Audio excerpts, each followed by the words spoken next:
Good afternoon. My name is James Ragland, and I would like to welcome you to today's meeting of the Audit and Accountability Committee of the Columbus City Schools Board of Education.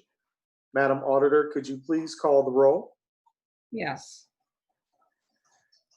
Mr. Ragland? Here. Ms. Beckerly? Here. Mr. Grant? Here. Mr. Bajan? Ms. Adair?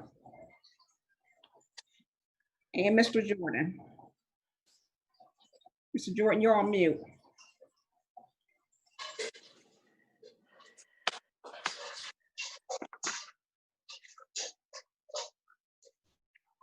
Here, sorry. Thank you. There we Trying go. to find it. I guess thought I did a button at the top. I had to do it at the bottom. Oh well, got it now. No problem. Appreciate you, Mr. Jordan. Thank you so much. And thank you all for joining us here today. The first item on our agenda is the approval of the minutes of last month's meeting. If you could please, I'll entertain any questions on the minutes from the last meeting at this time. They were sent to us in advance of today's meeting. If there are any questions, I will entertain them at this time. Hearing none. All those in favor of approval of the minutes, please respond by saying aye. Aye. Aye. Any opposed? Motion carries. Thank you very much. Item number 1 on our agenda today is committee reports. We have no reports for committee operations today, and so we will move to item number 2, of which the first item is request for the release of reports. Madam Auditor, the floor is yours. Thank you. We have one report that we are prepared to present to the committee for consideration to be forwarded on to the board. And that report is a special engagement regarding the LED lighting upgrade. And Mr. Kevin Sankowski is going to walk you through that report. Kevin. Good afternoon, everyone. Can everyone hear me okay? Wonderful. Thank you. As Carolyn mentioned, yes, I'm going to go through the LED lighting upgrade project.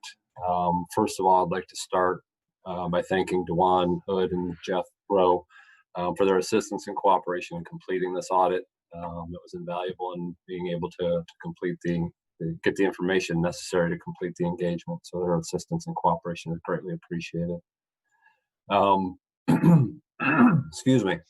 As Carolyn mentioned, this was not an engagement that was originally on our 2020 audit plan. This was an addition that we made to the 2020 audit plan, which was approved by the committee at its January 23rd meeting. Just a quick background as far as the project goes. In the late spring through early fall of last year, Buildings and Grounds had initiated and conducted a project to upgrade the lighting in certain CCS schools and buildings, excuse me, through the retrofitting of existing light fixtures using LED lights.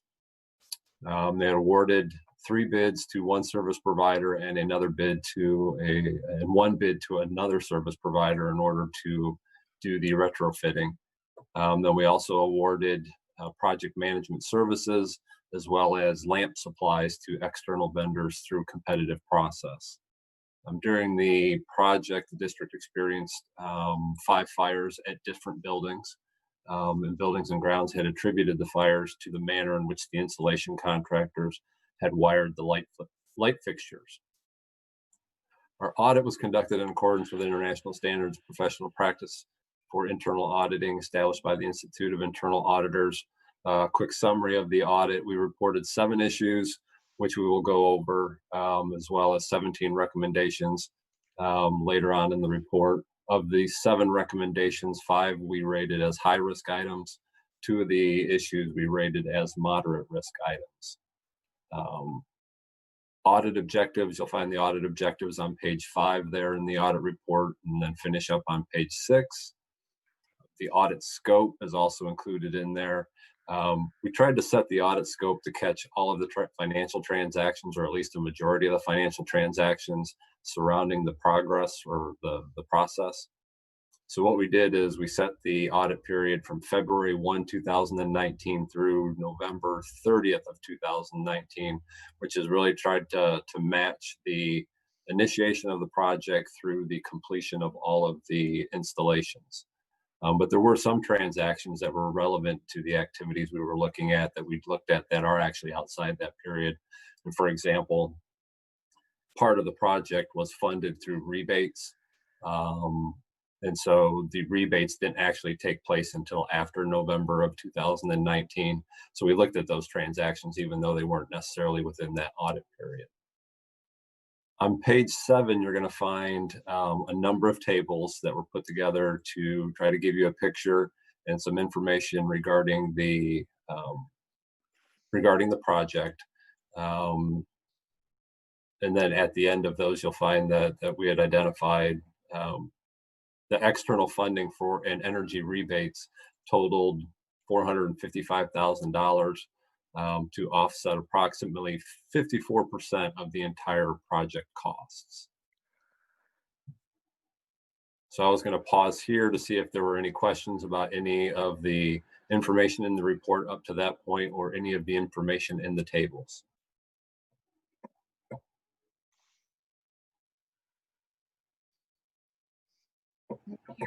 Members, are there any questions for Mr. Kevin at this time? Hearing none, proceed, sir. Okay, thank you. My intention to present here was so that we can have valuable discussion as needed, was not necessarily to go over all of the bullet points in the conditions that you have for each of those issues. However, I would definitely entertain any questions to either add clarification or anything that is additional information necessary to discuss any of the bullet points that are in the condition of the issues. But I think you folks are well able to read what those were. And so what I was intending to do was just pause for a second or to see if there were any questions about the bullets. And if not, really focus on the recommendations that OIA had in regards to the issue.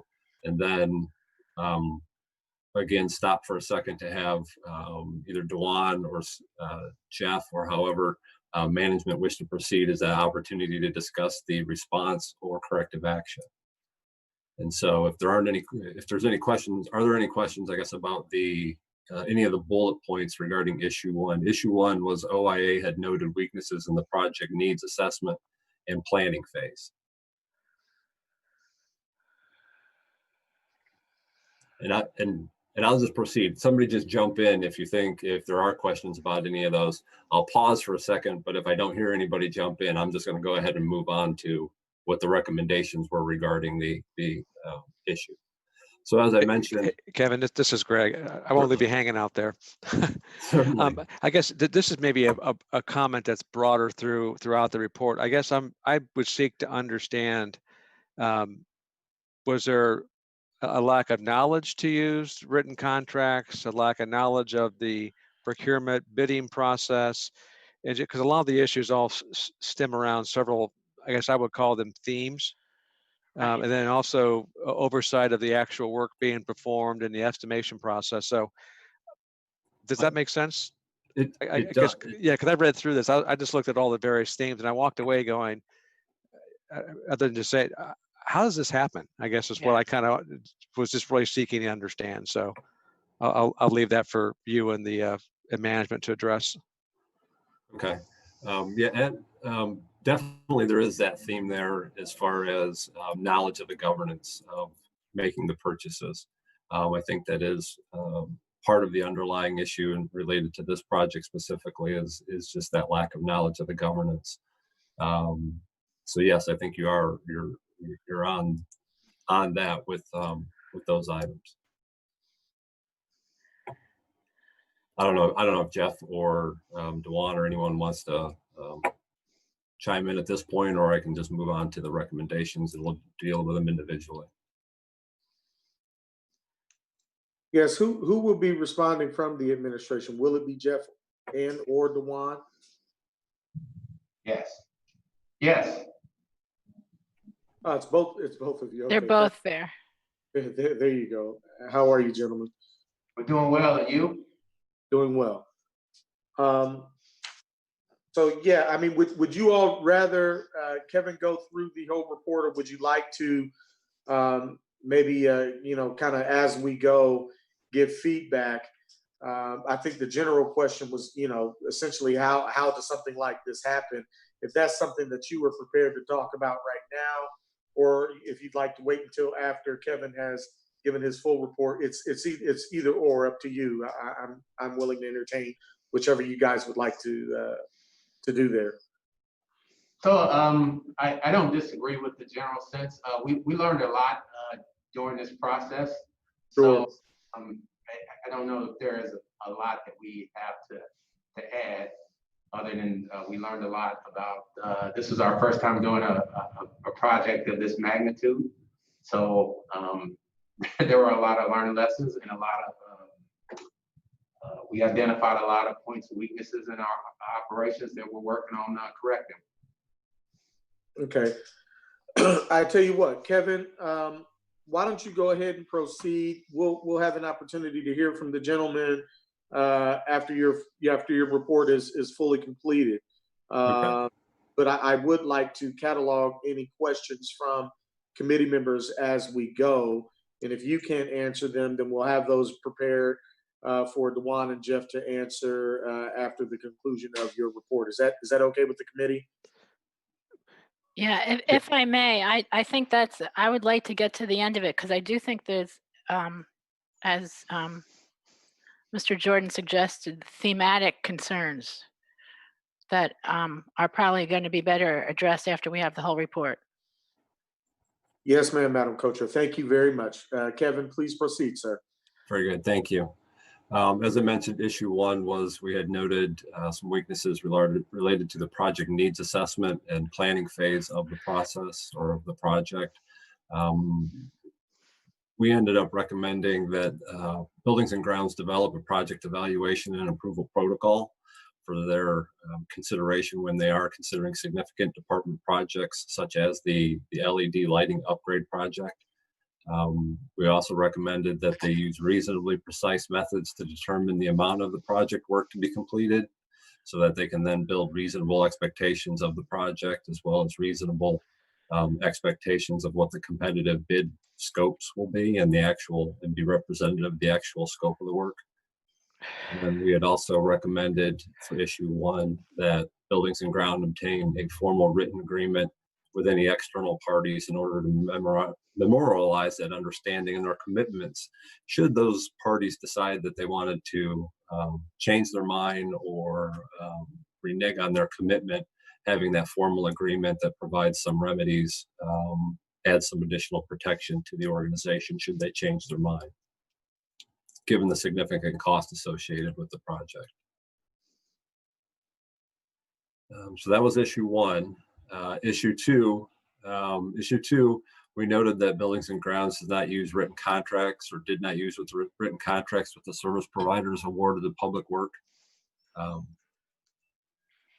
Buildings and Ground relied on the bid specifications and purchase orders as the governing records for the scope of work, which one thing to be sure to point out here is that is a current accepted business practice within the district, is to rely on the purchase order as a contract. However, our position in OIA is that for significant types of services, especially any type of unique services, it's a better practice to use a written contract rather than relying on the purchase order, again, just to protect the organization from a legal standpoint and have some remedies should they not perform. So our recommendation was that CCS purchasing require and enforce the use of written contracts for procurement of significant services. Issue number 3 was OIA had noted some non-compliance with the established governance during the procurement of the services and materials. In response to that, we recommended, in response to the bullets that you see there in the report, we recommended that Buildings and Grounds personnel responsible for procuring goods and services be familiar with the applicable governance before they actually procure the goods and services, and that Buildings and Grounds implement a procedure to ensure compliance with the established governance. We found the number of items of non-compliance, and I do believe that most of those were housed in just a lack of awareness of that governance and how to implement that governance through the process.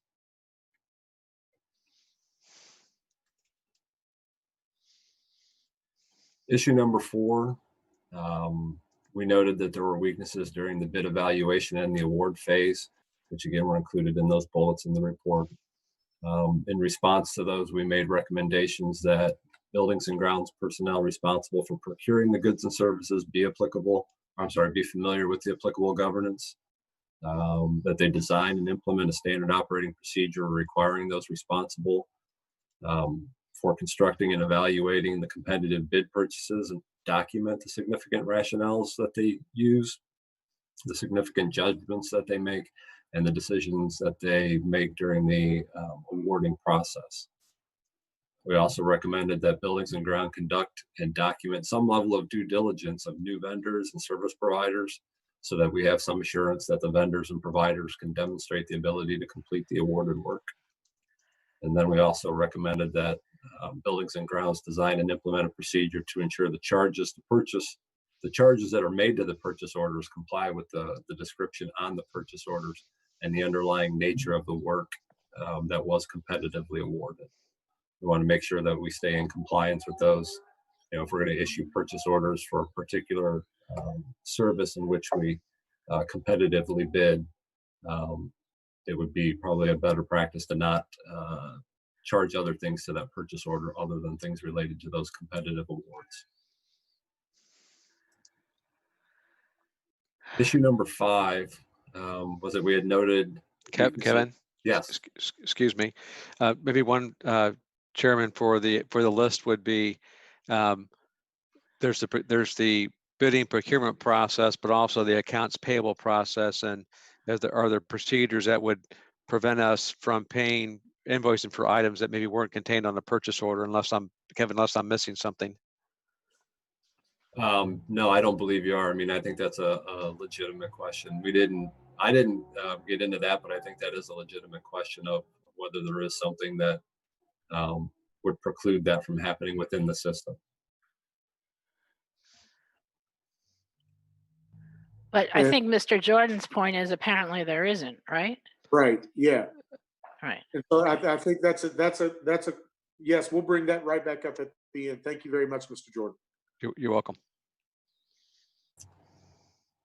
Issue number 5, we noted related to some weaknesses related to buildings and grounds actions in response to and surrounding the fire incidents during the project. As a result of those, we recommended that buildings and grounds create and maintain records of significant incidents, actions, and communications with the contractors as part of a monitoring and oversight file for that arrangement. And especially in instances where the contractor performance leads to some type of significant risk, in this case it was personal safety and CCS property, that we definitely perform greater scrutiny of the contractor performance. Once we know about it, and then going forward, just to ensure that whatever that action was doesn't continue and then lead to additional incidents as they're performing their work.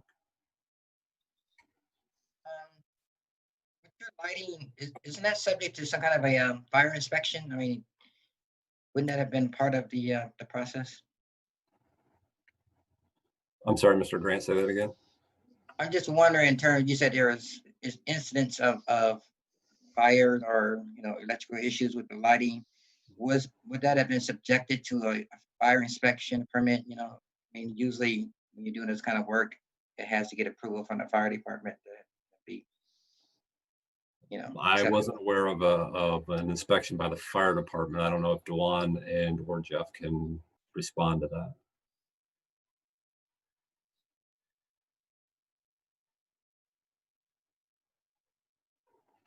So the city building inspector for permitted work comes out and checks a limited number of locations just to make sure that the general work was done right. In this case, the few fires that we did have occurred really because the contractor skipped doing a little bit of work in a random fixture here and a random fixture there. And unfortunately, that along with the lamp, they didn't really work well when they weren't rewired properly. And what I'm trying to say is, even if there was a fire, even if there wasn't a permit inspection, like there would be if it was permitted work, which just wasn't work that required a permit, the inspector wouldn't catch every little possible mistake that could possibly be out there. They don't check every little thing in a job. So that risk is still there. I have a question. Certainly. Go ahead, madam. That last bullet. Can we go over the timing again of the fires versus when we inspected them or didn't inspect them? Is this saying that there were fires and we didn't go back and inspect the other installations? Did not require service providers inspect locations previously and up to the time of the initial fire. Correct. What do we mean by that? Because that's before the first fire, right? Yeah, basically that there was other work that had been done and was out there prior to the first fire. Okay, so this is the procedures thing. This isn't there was a fire and then we didn't go back. There's other stuff we didn't inspect as well. Well, specific to this is that there was the initial fire, but there had been other work done, and there weren't actions taken to go back to ensure that the other work done was not also at risk. So it was at a point in time that we knew there already had been a fire. Correct. In regards to this comment here is really getting towards trying to enhance quality inspections, as well as once you have an incident and you recognize what the incident was caused by, is trying to make sure that in any other instance that's already taken place, any other work that's already been taken place, that you've done something to reduce the risk of fires in those places already done. So once there was the first fire, we didn't go back and check the other. Is that what you're saying? Correct. Yeah, that's my interpretation, Okay. Madam Co-Chair. You can call me Carol. I think that's a material Carol. there. And I would like to hear from the administration on that point specifically. Because if there's an understanding that we do have this large scale issue, but we don't go back and make sure that this doesn't happen again. I mean, we're dealing with 5 of these things. What were the obstacles to going back and I guess rechecking the other work is my question to Mr. Hood and to Mr. Horn. Thank you for the opportunity to answer. So the first fire that we had was at Fairwood Elementary School. The fire really just kind of melted the light fixture. When we say fire here, really they're contained in the light fixtures, at least the first 4 of them were, and they weren't particularly dangerous fires, especially because our buildings are really hard to catch fire. There's not a lot of flammables in our buildings for the most part. When we had that first fire at Fairwood, we had the contractor open up every single fixture in that building just to make sure they didn't have other problems in that building. By that point in time, the other buildings that had been completed had been running for several days and would have already had the risk of fire. If they have had that same problem, the understanding at the time was they would have already had a fire, and since they had no fire, really the risk had passed. Okay. So then what happened to the other? I'm sorry, go ahead. So the other fires that happened were subsequent installations as well. Right. So moving down into the next project, what happened? Okay. Our next fire was at a different building, and an installer, in my opinion, got lazy and did not do the work that they were paid to do. And as a result, within the first few hours of the light fixture being turned on, the light bulb ended up catching fire, and then maybe the lens would also catch fire in that situation. And then every time that happened, we said, stop, go back and open every single light fixture in the building and make sure you didn't make any more of these mistakes.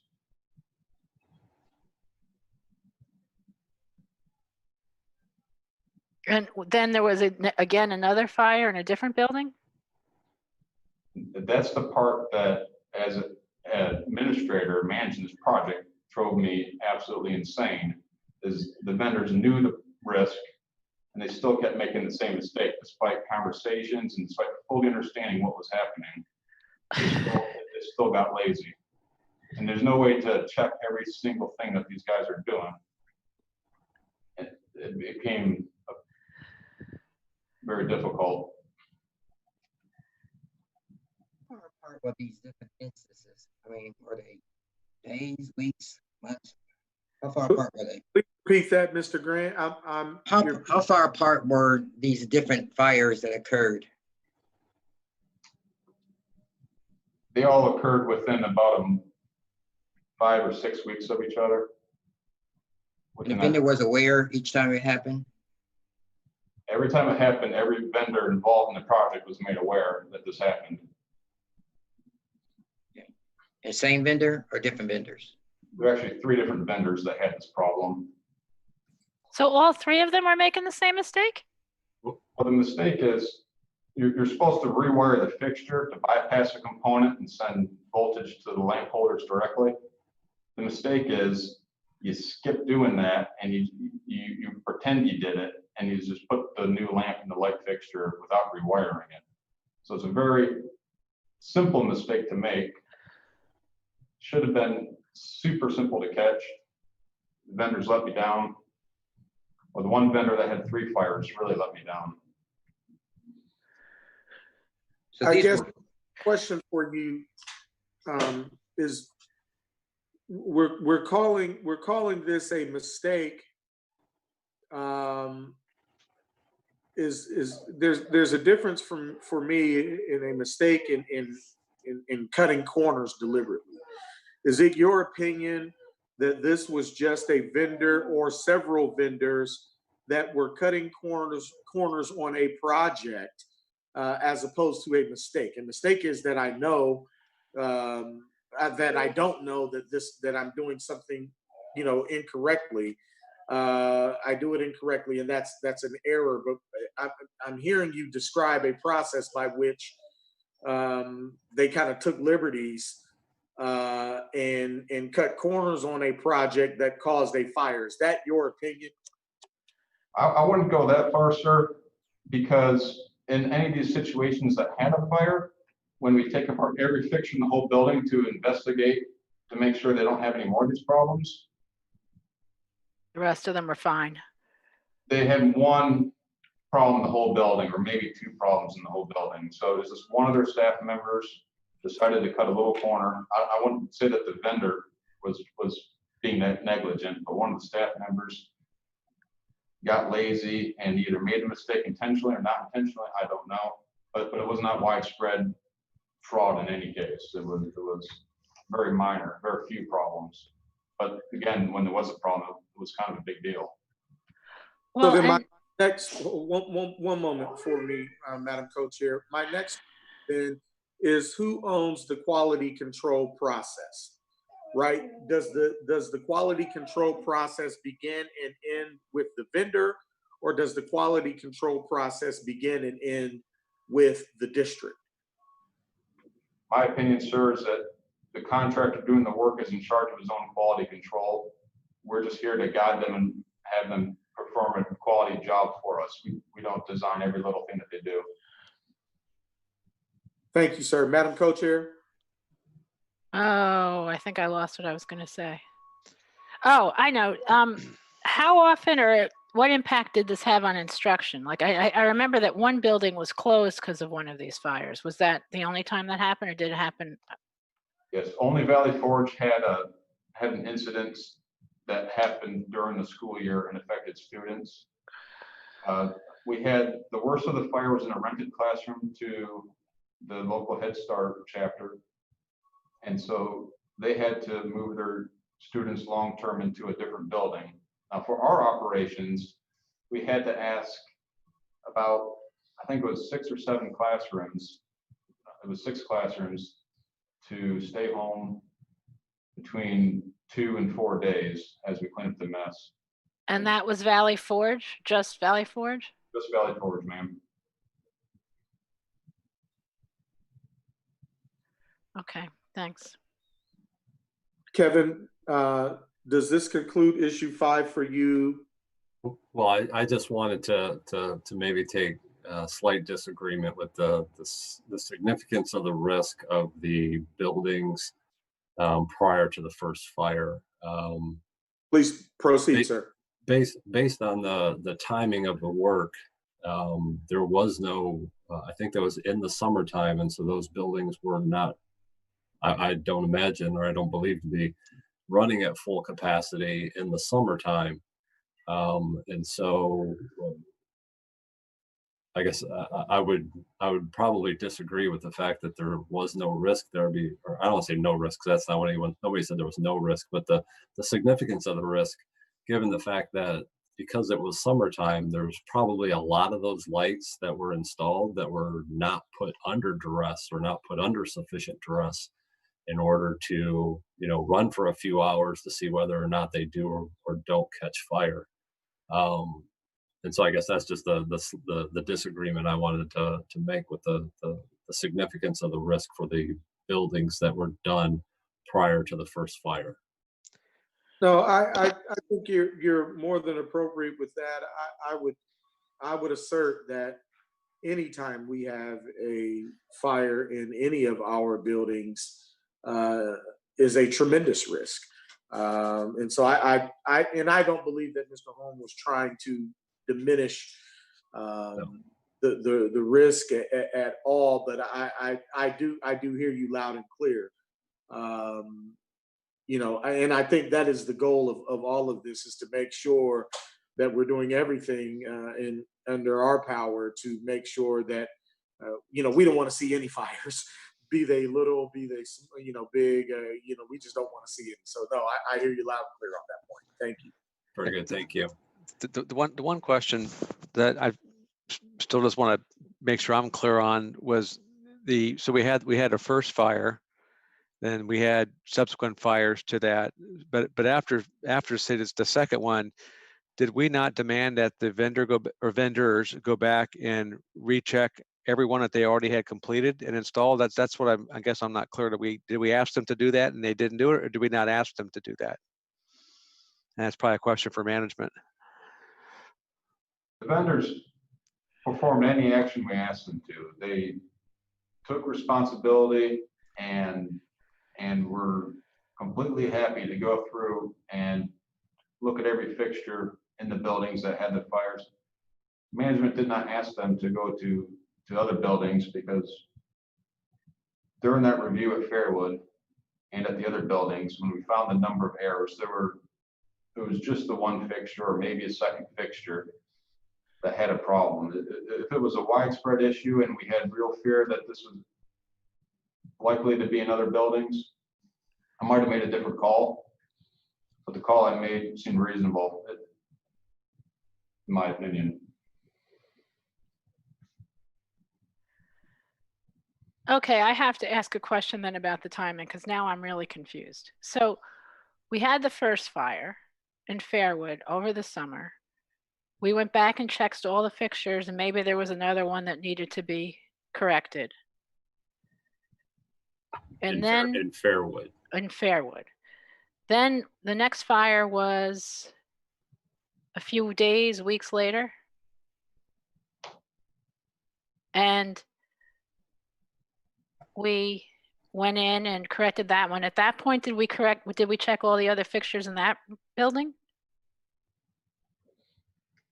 And so the second fire was at Columbus Alternative High School. It was with a vendor that was only assigned to do one building.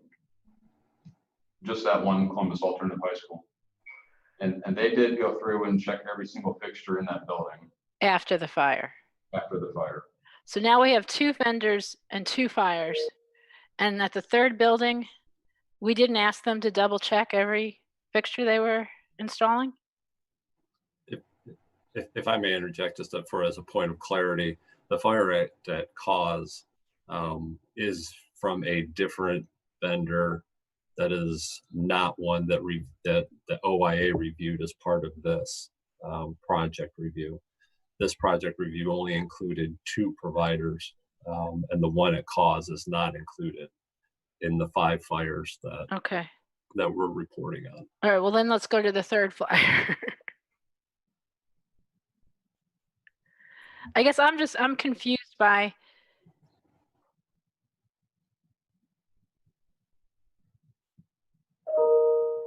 well, I guess it speaks for itself.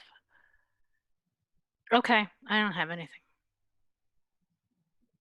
Mr. Chair, this is Maurice Odom. Can I interject? Yeah, please.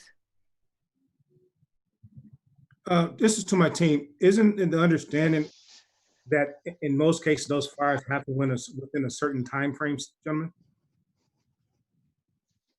Like Right. 24 hours of installation? Correct. And so that, I think it's important you talk about that, because I think that also went in your thinking of the reinspection. The question's been asked is, did we go back and check all the other fixtures that was installed? And that was really in your thinking of where you had to experience the issues, where you had to go back and check at those facilities and then backtrack with some of those over 24 hours past that. Is that correct? My understanding was reported out. You're correct, sir. Okay, can you explain that again? Because I'm not following you, Maurice. Something about within a few hours of installation, then I didn't hear the rest. I think it was kind of a spotty connection. I apologize. So No, Jeff, it's not your fault. I'm gonna let Mr. Rowe explain, but in case I missed anything, but from what I understand, the areas that we had the issues with, experienced issues, those experiences normally would happen within a certain time frame, and I'm using what I understand within 24 hours or a time frame of installation. And so the question was posed on the table was, did we go back and check all the other sites? And what I'm taking from that question, let's say school A had been completed some time ago, did we go back and check those as well? I think the reason why the decision making was where it's at was the schools where they experienced the issue, and they went back and addressed it, had the vendors go back and check at those sites because it happened within that time frame, 24 hours of installation. Yeah, no, I was thinking more along the lines of, at what point are you like, I need the vendor to double, triple check every single one of these because there's something flaky going on here, you know?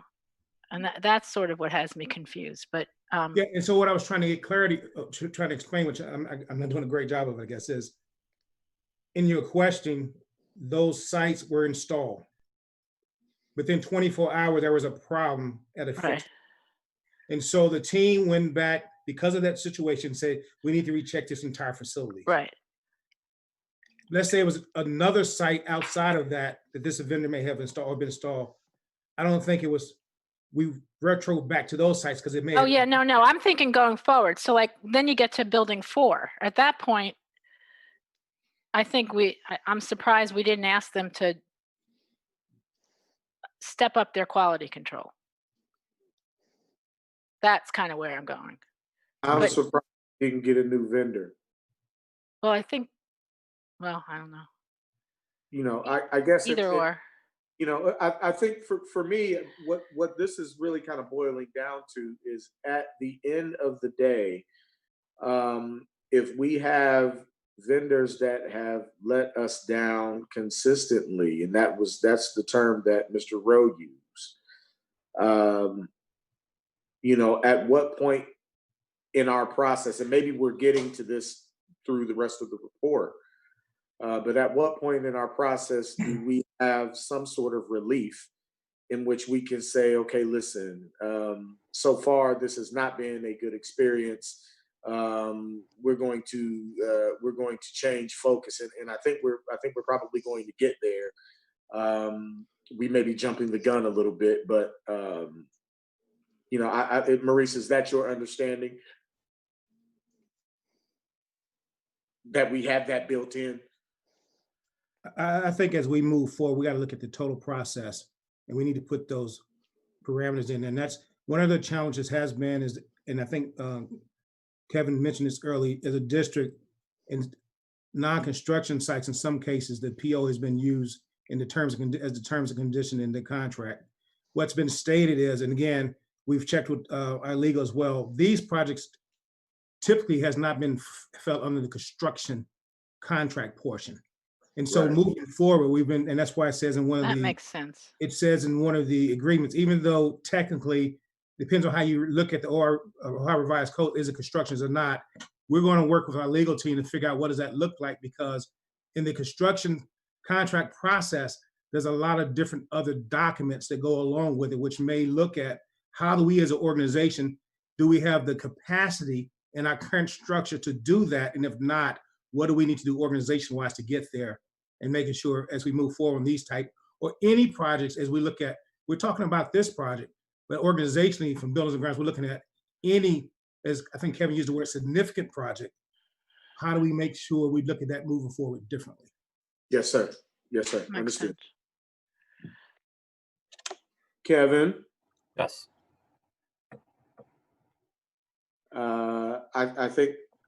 I believe on. we've exhausted issue 5. Are we on to issue 6 now?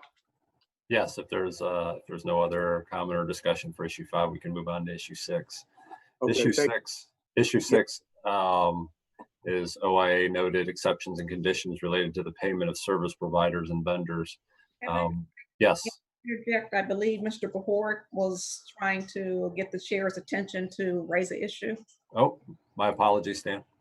I'm sorry. Mr. Behoric. I am operating from an iPad. This is not my usual device. No problem. You know how shy he is. Please forgive me, sir. Please feel free to jump right in. I was just for my own edification on scope here.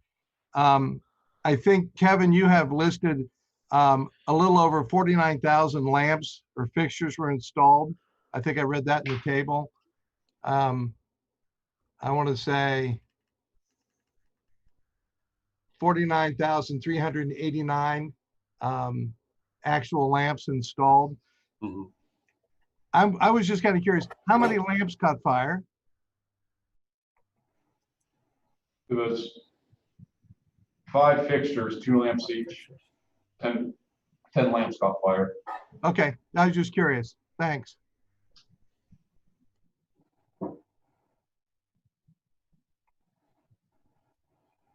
I'll proceed on to issue 6 then. Issue 6 was exceptions and conditions related to the payments to service providers. Our recommendations as a result of those bullets that are included in there was for Buildings and Grounds to adhere to the invitation to bid scope of work. Probably one of the most significant bullets in there is some substitution work that was done, substituting some buildings that were not done and substituting them with other buildings that were not part of the scope of work in any of the bids. And then we did have one other site that was not part of any of the scope, any of the bid scopes at all. So our suggestion and recommendation is to adhere to the scope of work, especially when you're talking about competitive bidding. And then if you need to make modifications based on circumstances change, is that you consult with purchasing as well as legal services prior to either substituting work or awarding additional work, just so that we can make sure we stay in compliance with our policies and procedures as well as any laws governing the competitive process. Certainly. Kevin, can you explain that in detail? Because I'd like to go a little deeper into what happened there specifically. Sure. In the case of one vendor, there was the additional work was provided at a building that was not part of any of the scope of work. Now, the scope of work in the invitations to bid were specific to identify which buildings would have lamps replaced.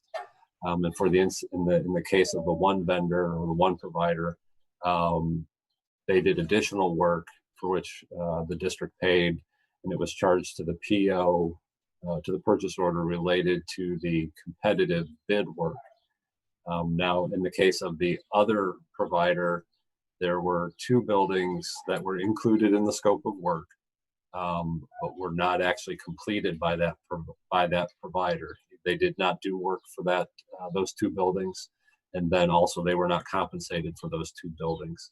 However, there were 3 other buildings that were, I use the word substituted. That I don't know if that's the most accurate word, or if Jeff or Dwan have a different perspective of it. I use that only as a means of saying we didn't do the 2, so we had them do the other 3.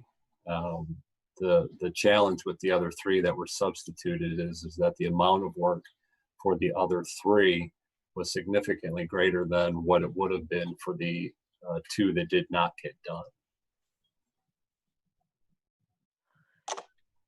So, okay, so I'd like to hear from the administration on that. How does something like that take place? Sure, yes, it's a simple explanation on the substitutions. We ran into health hazards in a couple of the buildings that we wanted to retrofit. Ran into fixtures that had asbestos coated wiring that is in such poor condition. As soon as you touch them, the insulation falls off and becomes airborne. It was a health hazard to the workers. This summer, we're actually doing work to replace all those light fixtures to remove that health hazard. So instead of doing work in those 2 buildings, I assigned 2 other buildings. Now, one of those 2 other buildings that I assigned them also had that same asbestos wiring problem, and only a little bit of work got done in that building, so it was minimal. And then that still has 2 substitute buildings for them to do.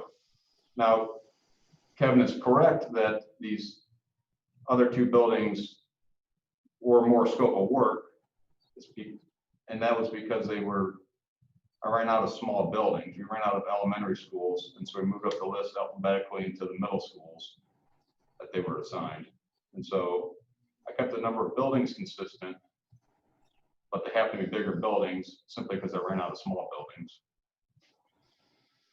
Well, there was actually 3 buildings. So Jeff, I had Hiltonia, Medina, and Berwick middle schools. Yes, sir. Medina was one of those buildings that had the asbestos wiring in it. So they only did a couple $1,000s worth of work there before they ran into the asbestos wiring and had them pulled out.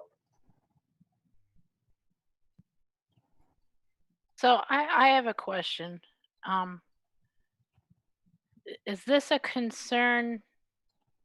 I mean, this all makes sense in terms of this is how projects go all the time. Is the problem that we didn't document the change orders? Or is the problem that yeah, there were no change orders. There was no change in the scope, and I don't disagree that you may find a project starts and it needs to be modified. You know, the thing with these is that we went through competitive process, and competitive process has particular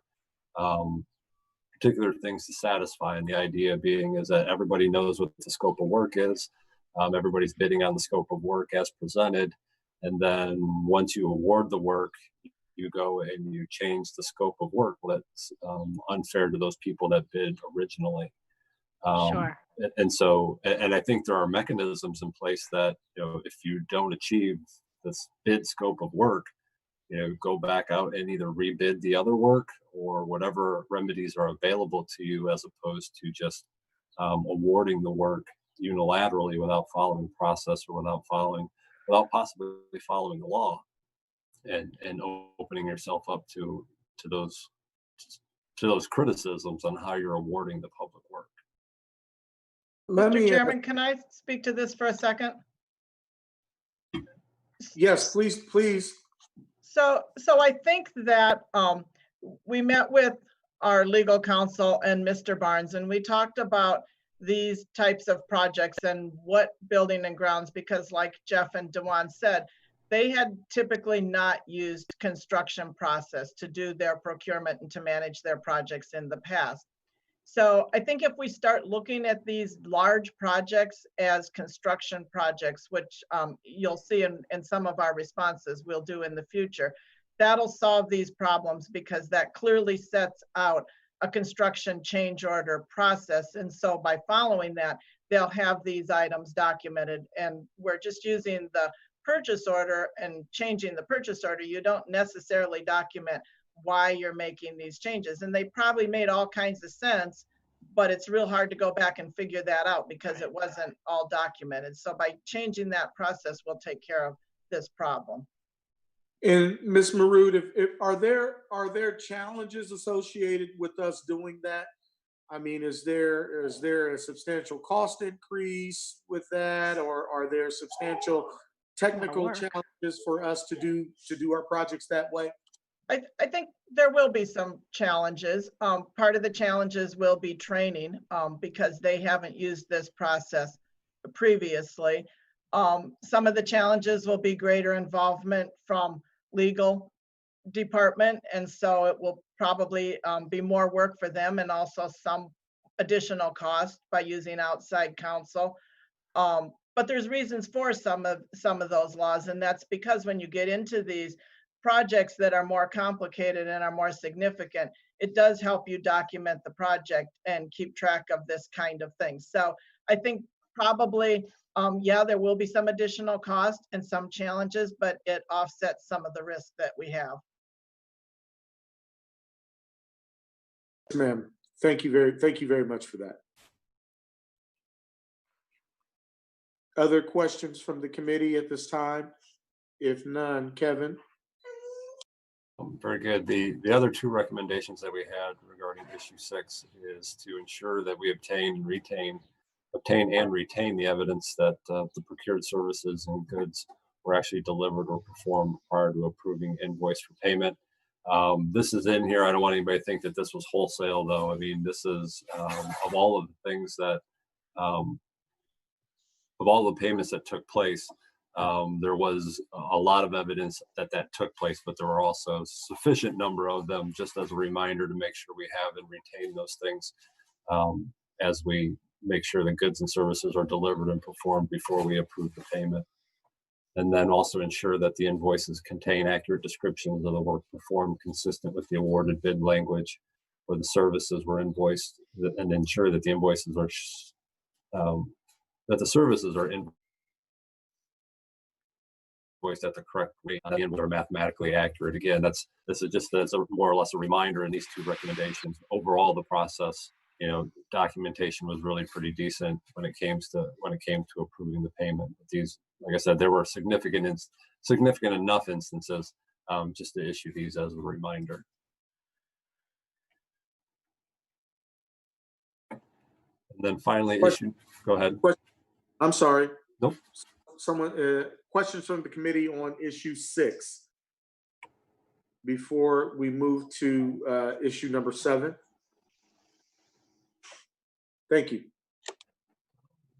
And finally, issue number 7 was really directed more towards the actual delivery of the services, whereas issue 6 was really more about the process of approving payment and what you're paying for and documenting what you paid for. And issue 7 is really related more to an evaluation of the actual service delivery.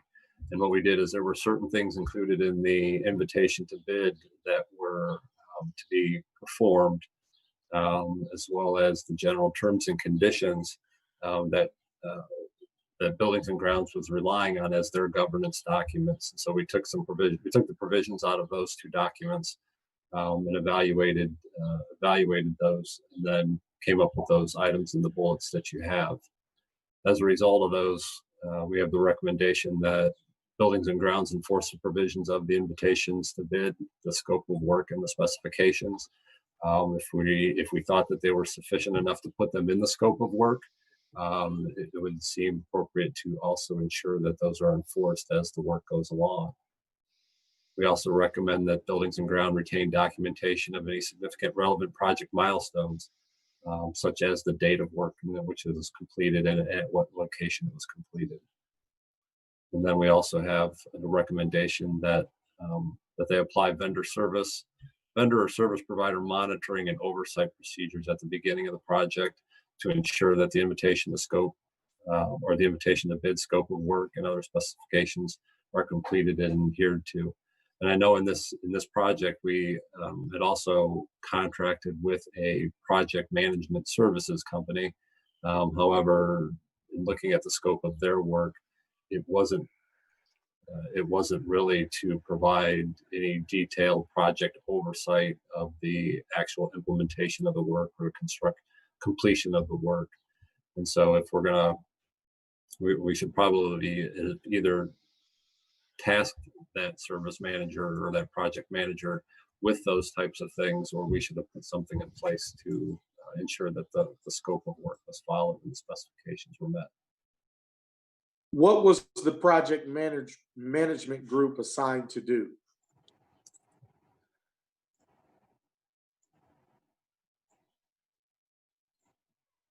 Jeff or Dewan, I mean, I can tell you my understanding of what it was, and what the actual services were. The primary thing that this contractor the project manager contractor was supposed to do is to make sure they're coordinating with the building custodian and principal, that they know that the lighting contractors are coming, and make it easy for the contractor to get in there and get out without being disruptive to the building, and confirm the scope of work at each building to make sure that we're billing the appropriate amount. Well, just the light fixtures, though, the number of lamps installed. Correct. Right. Well, room by room, I needed to know exactly how many fixtures of what size. And so they did some. So they made sure that we're within a couple % error in each building. So, Mr. Rowe, in your professional opinion, why was a project manager needed for this specific issue? This is absolutely work that Buildings and Grounds could do in-house if we had staffing and time to do it, sir. Absolutely.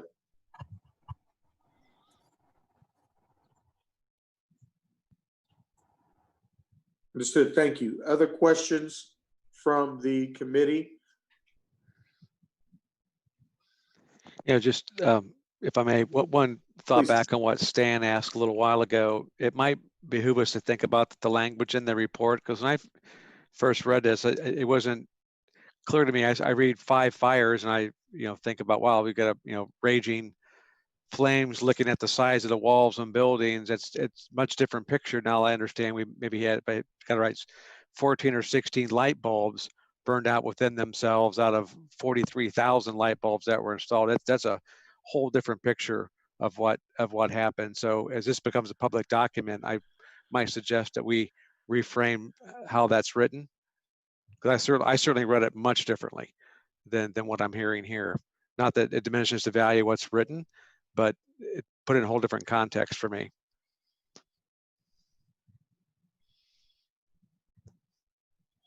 Well, I think I would probably disagree with the rewriting a bit. In my opinion, I believe the improvement of our process probably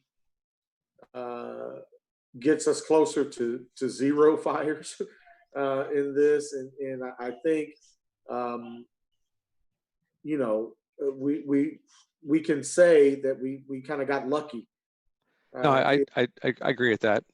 In this situation, we didn't have students in the building, we didn't have staff in the building, and we were blessed that we did not have an incident that caused significant damage or any type of harm to any individuals. But I think the language needs to be strengthened, if but for our ability to drive home the changes that we need as far as the process is concerned. I think anytime that you read school and fire in the same sentence, that's a significant issue. Sure. Be it a couple of light bulbs or like you said, flames going up the wall. But that's just my opinion, and that's open to interpretation for the committee as well. Yeah. I'm fine, leaving it the way it is. It's just a thought. The one area I did not see mentioned, Kevin, in here is training. And have we provided training broadly to management and the whoever goes through procurement, goes through those exercises, has oversight for vendors? It can't be just buildings and grounds. There must be others that this would pertain to. And might there be a comment around there that would be helpful? It absolutely would, and I think in our conversations with Annette, that tried to reinforce that this is not necessarily just a buildings and grounds issue. Is that while we talked in the context of this project and that it was done by buildings and grounds, the idea of training for the procurement is really a larger thing for consideration by the district, and how to make sure that everybody that's doing it is properly trained, has the proper governance, is aware of the proper governance on how to go about doing that. And so while you're right, it's not particularly called out in here. That is a discussion that they're aware of. And is it safe to say that in the response on number 16 on issue 7, that in our audit of the project of repairs and maintenance, we also noted that we didn't have a project management tracking system, which was caused some of the challenges that we had in that audit as well, if I remember correctly?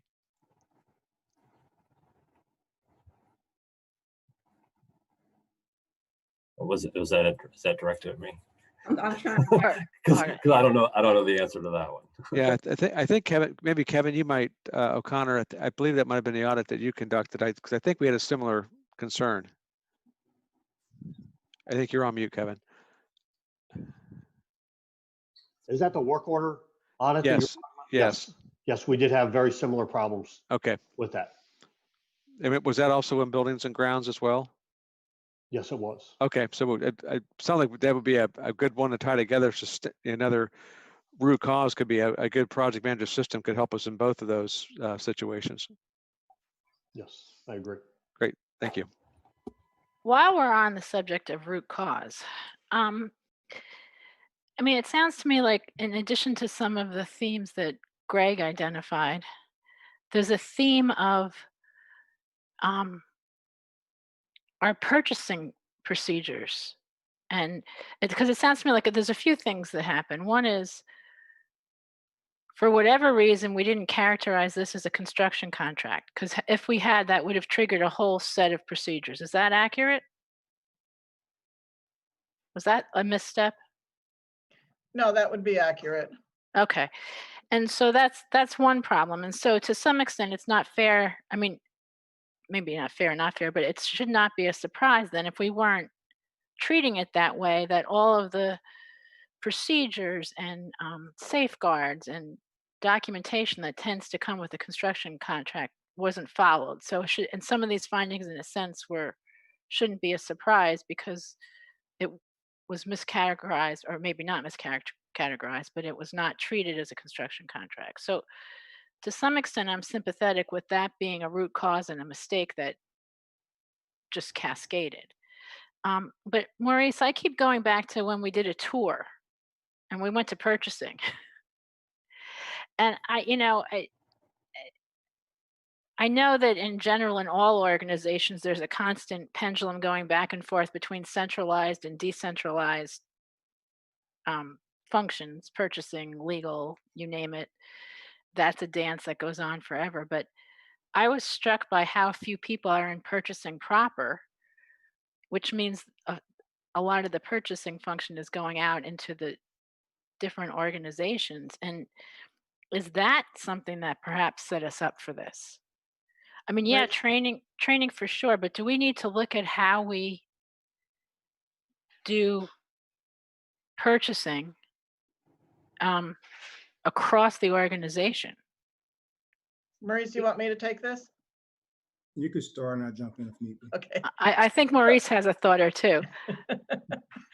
So you are absolutely right. We don't have centralized purchasing and we don't have the staff to do centralized purchasing. As a result of that, purchasing usually doesn't get brought into these projects unless number one, there's a problem or somebody seeks out our help to help them with the process. You know, they're doing a bid and they'd like us to look over their bid before they post it, or they need to do a competitive process and they need assistance with managing the RFP, which we do that kind of thing. Other than that, purchasing is primarily a processing organization. Primarily, we process requisitions into purchase orders and purchase order changes and, you know, vendor help and all that kind of thing. We don't have staffing to do centralized purchasing and to purchase these items in the purchasing department. And if you want to add to that, Maurice. Well, yeah, I like to jump in, and I think it's important, and as you stated, it's a decentralized purchasing, and the practice of organizationally that we utilize has been the content experts, the directors of those departments have been the process owner for the procurement process and utilize purchasing as a consultant when needed, as Annette stated. I think we have to look at moving forward, and I think this is just what is going to be our district strategy moving Right. forward if we want to look back to a centralized understanding that organization look both ways, but understanding when you go back to centralized and it's going to, you have to have the bandwidth and the infrastructure to be able to support that as well. Because in essence, what you're really saying is you're going to have buyers who are going to do all the buying for the organization. And I know you know that. I'm preaching to the choir, but I think it's important.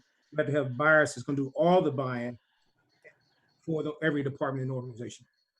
And I'm not even necessarily advocating for one model or the other, although I kind of am, because I think maybe centralized purchasing makes more sense for us. But it seems to me that some part of this is some responsibility for this needs to be laid at the or rests with how we set it up to begin with. And I don't, but I'm sorry. You know, and so, you know, I mean, clearly there's a lot of very, very concerning things in this report. But at some point, I think that, especially when it's to this degree, I keep thinking this is a management problem as much as it is a discrete non-compliance concern. I mean, it's not even clear what wasn't complied with because I'm not so sure there were procedures. I mean, if you accepted that there was this mistaken categorization, I mean, were there procedures that weren't complied with in a non-construction bid? I mean, it's looked to me like some of the things that they failed to do were failure to treat it as a construction contract. What if it really wasn't a construction contract? Do we have procedures in place and practices that would have avoided these things happening? Or are they are people a little bit at sea because we have 4 people in purchasing and we're $1.5 billion organization? I would say that there are procedures in place. There's pretty good documentation, but I don't think that probably the people that are out in the departments don't maybe have the training on all of that documentation, and it might be there for them. But I mean, like all of us, we don't necessarily either know where to look for it or know to look for it all of the time. I mean, a lot of this stuff is addressed in the terms and conditions, but I mean, who's going to sit down and read all the terms and conditions when you issue a purchase order? You know, I mean, that's just life. Yeah, right. Well, and I guess that would be, I mean, that would be my point as well, is that these things are in the terms and conditions, and these, I mean, that's where these standards or these things that we audited against came from. It was either already established guidance that was out there, and I think this is these are guidance and things that are to be complied with, regardless of, I think, regardless of whether it is categorized or not Okay. categorized as a construction contract. Okay. You know, whether it's the terms and conditions or whether it's the specifications within the invitations to bid. I don't know that those Right. that I those mean, matter. Yeah, so to me, this is central to what we do, though. I mean, that's central to your job. And I guess my question now becomes, how are we utilizing opportunities for professional development with the staff that we have? I mean, are these types of opportunities available for staff to take advantage of during district professional development days? Are we are those types of training mechanisms, we have them in place, are we utilizing them for this express purpose? So typically, we do training with departments. Like we would have one of our procurement specialists work with the supervisors in building and grounds. And I don't know, they've done 2 or 3 training sessions with your supervisors, I believe, Jeff and Dewan, where they've come to your supervisors meetings and worked with them. We've done similar training for like food service department, custodial services, some of the other departments working with them. More, we probably do one-on-one working with whoever in that department is actually doing the procurement. But I know building and grounds, we have done some training with their supervisors. And you guys can maybe speak to a little more how much training and what we've done down there.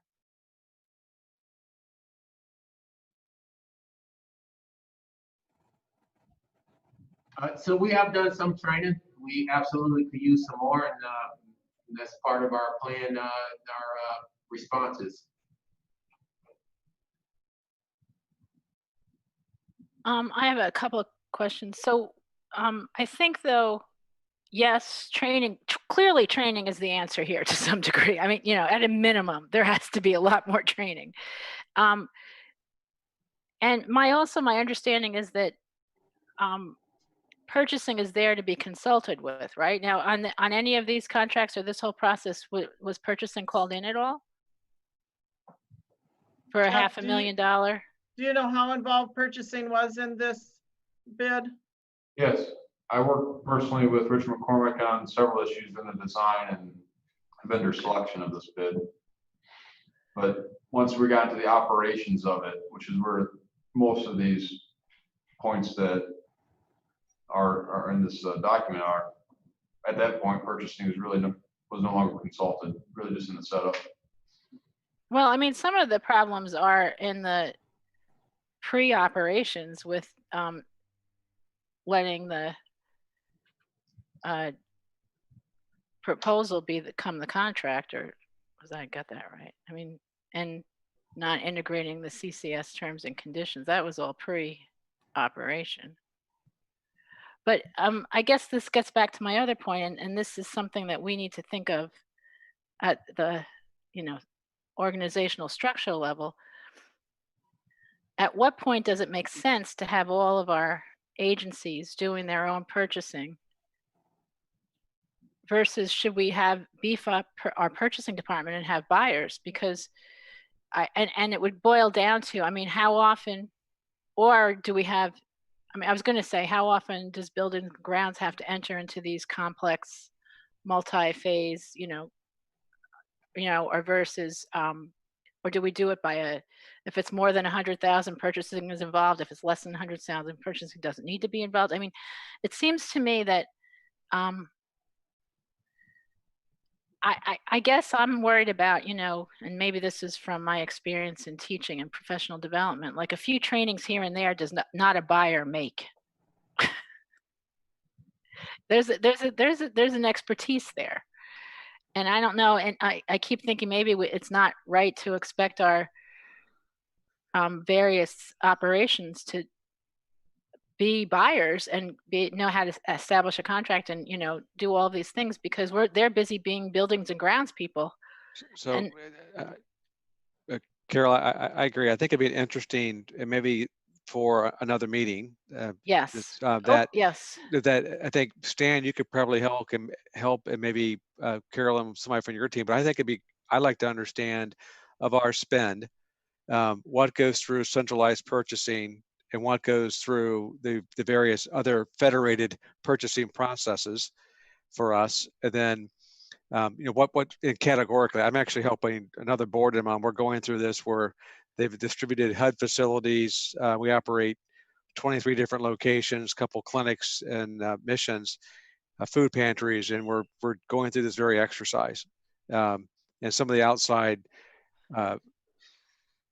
consultants who have helped us would say there's opportunities in between 7.5% to 12.5% savings net of hiring a CPO and staff to drive this. But we're also trying to understand how much, what kind of activity, how many partial FTE are involved in all these various processes across the district would be good, because there may be and Maurice, maybe there's opportunity to shift what people are doing around from the field into a more centralized function, but you may find that it pays for itself. So, and I think maybe one more ask, if it's possible, Carolyn, you've got a pretty wide network of outside contacts for other districts. What do others do in this space, and how centralized or how federated? Because you're right, there's a balance between centralized, more control, decentralized, less control. But where might there be a sweet spot that we could think about differently, and maybe even what types of activities we could learn from?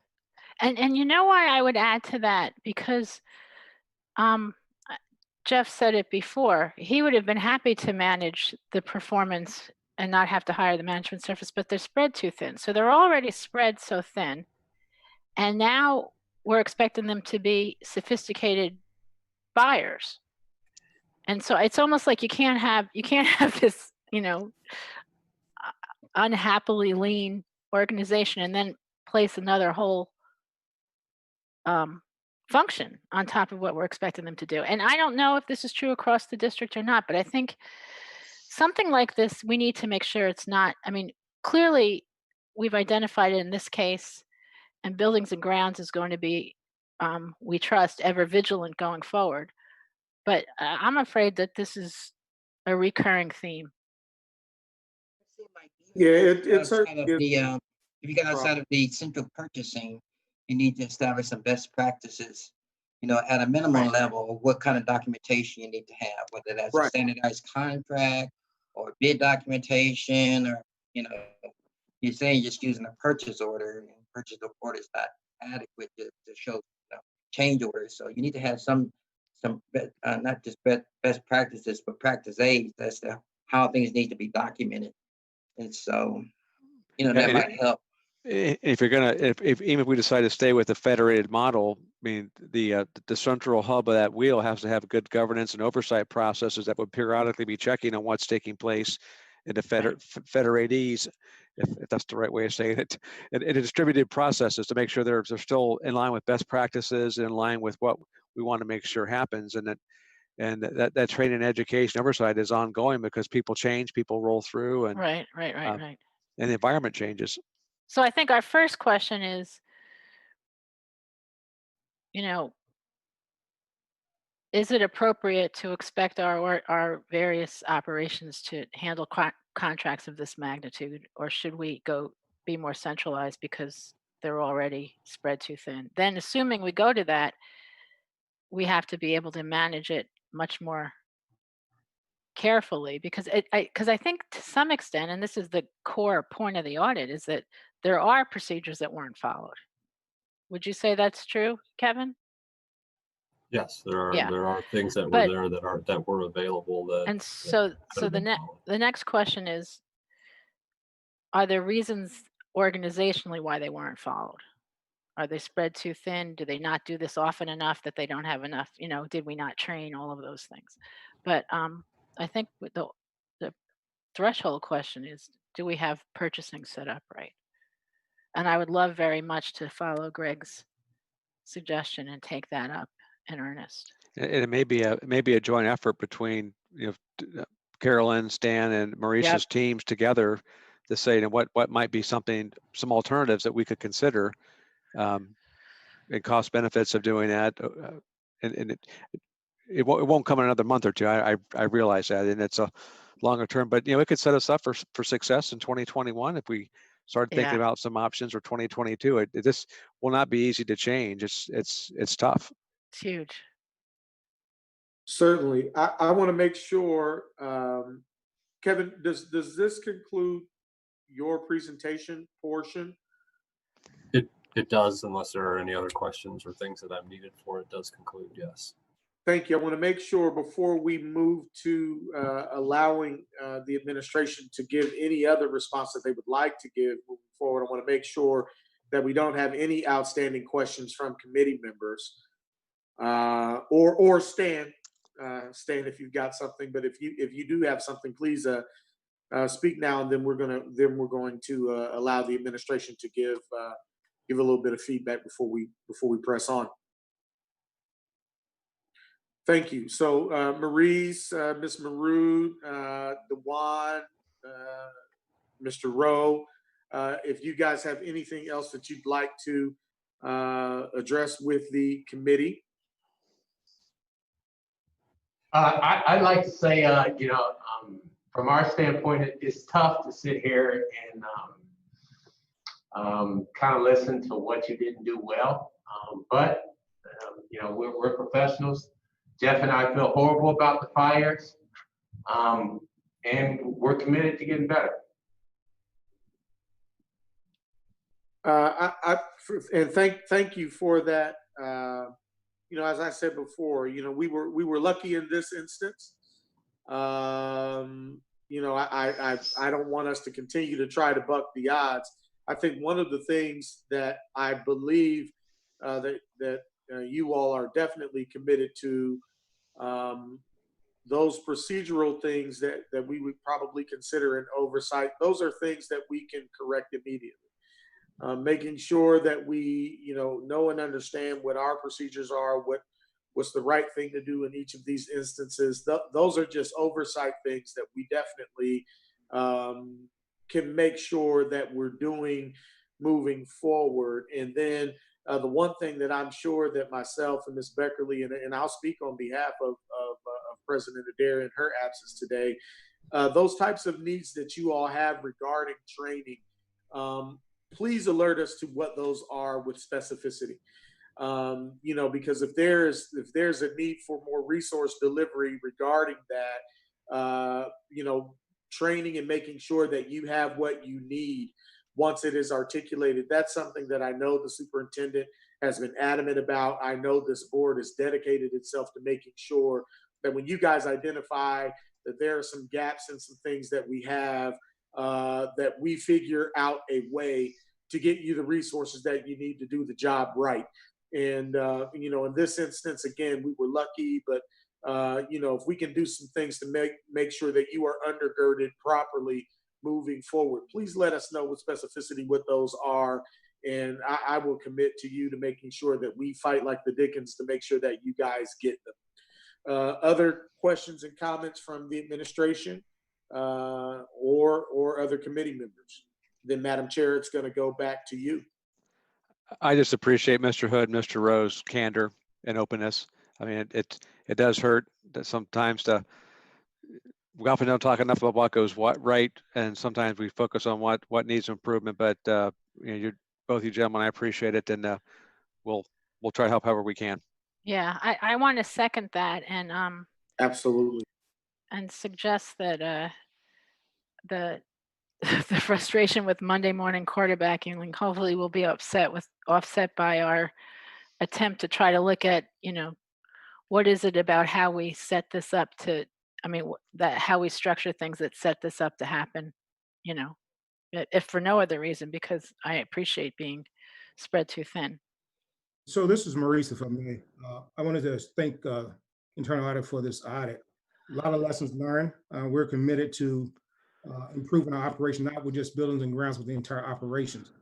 We look at the audit from a standpoint, this is audit's focus on the LED program, but we take the lessons learned and partner with IA to figure out how do we improve the entire operation for the organization.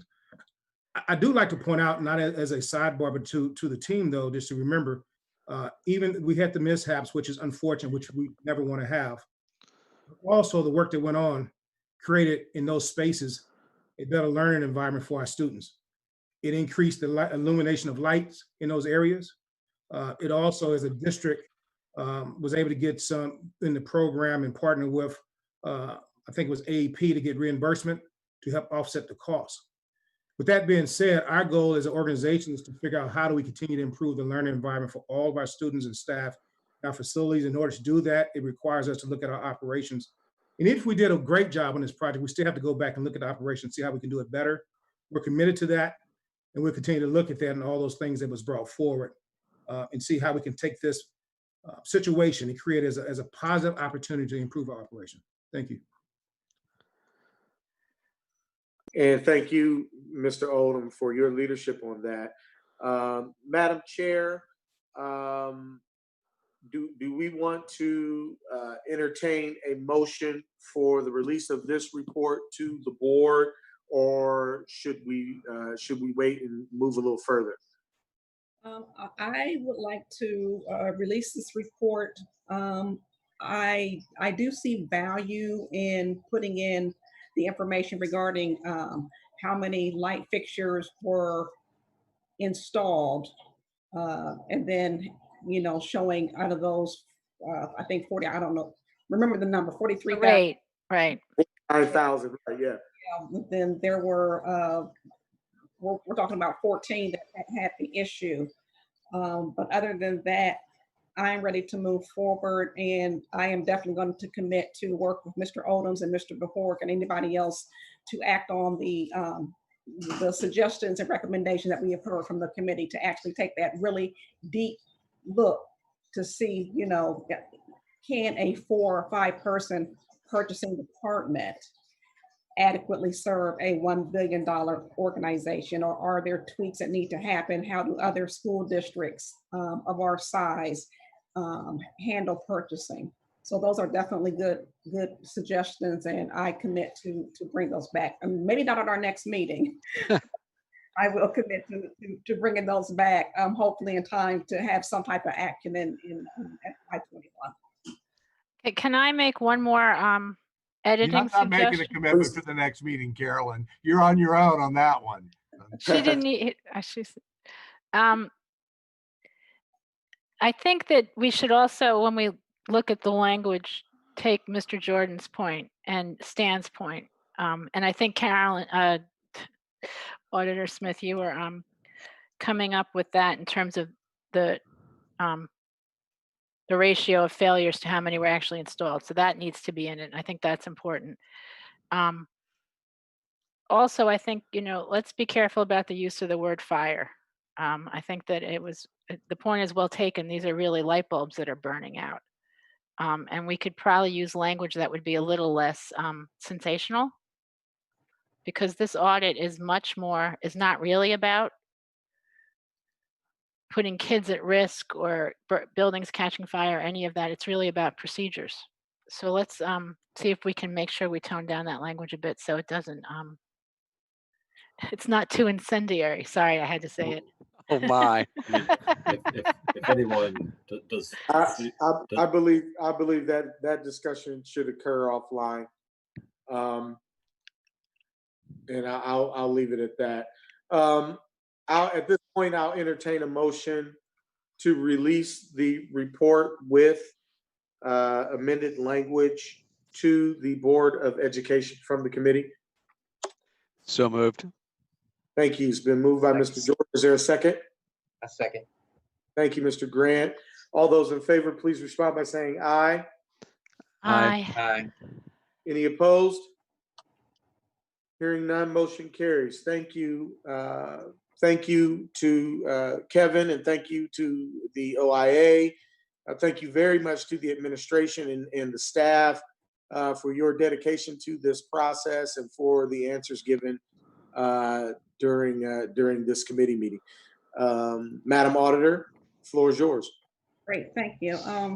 The next report into the Office of Internal Audit is hopefully the final review of the OIA risk assessment and the suggested work plan that's going to be hopefully moved forward to the board for a adoption at their August meeting.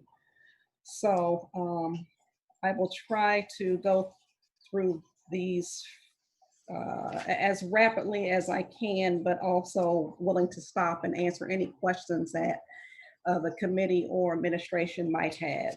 So I'm going to start on. Let me ask this, Madam Auditor, if I can ask of the committee that due to our time constraints, if we can allow Madam Auditor to get through this and then let's save our questions until the end, if that would be okay. No problem. Fine. Okay. Thank you. Okay.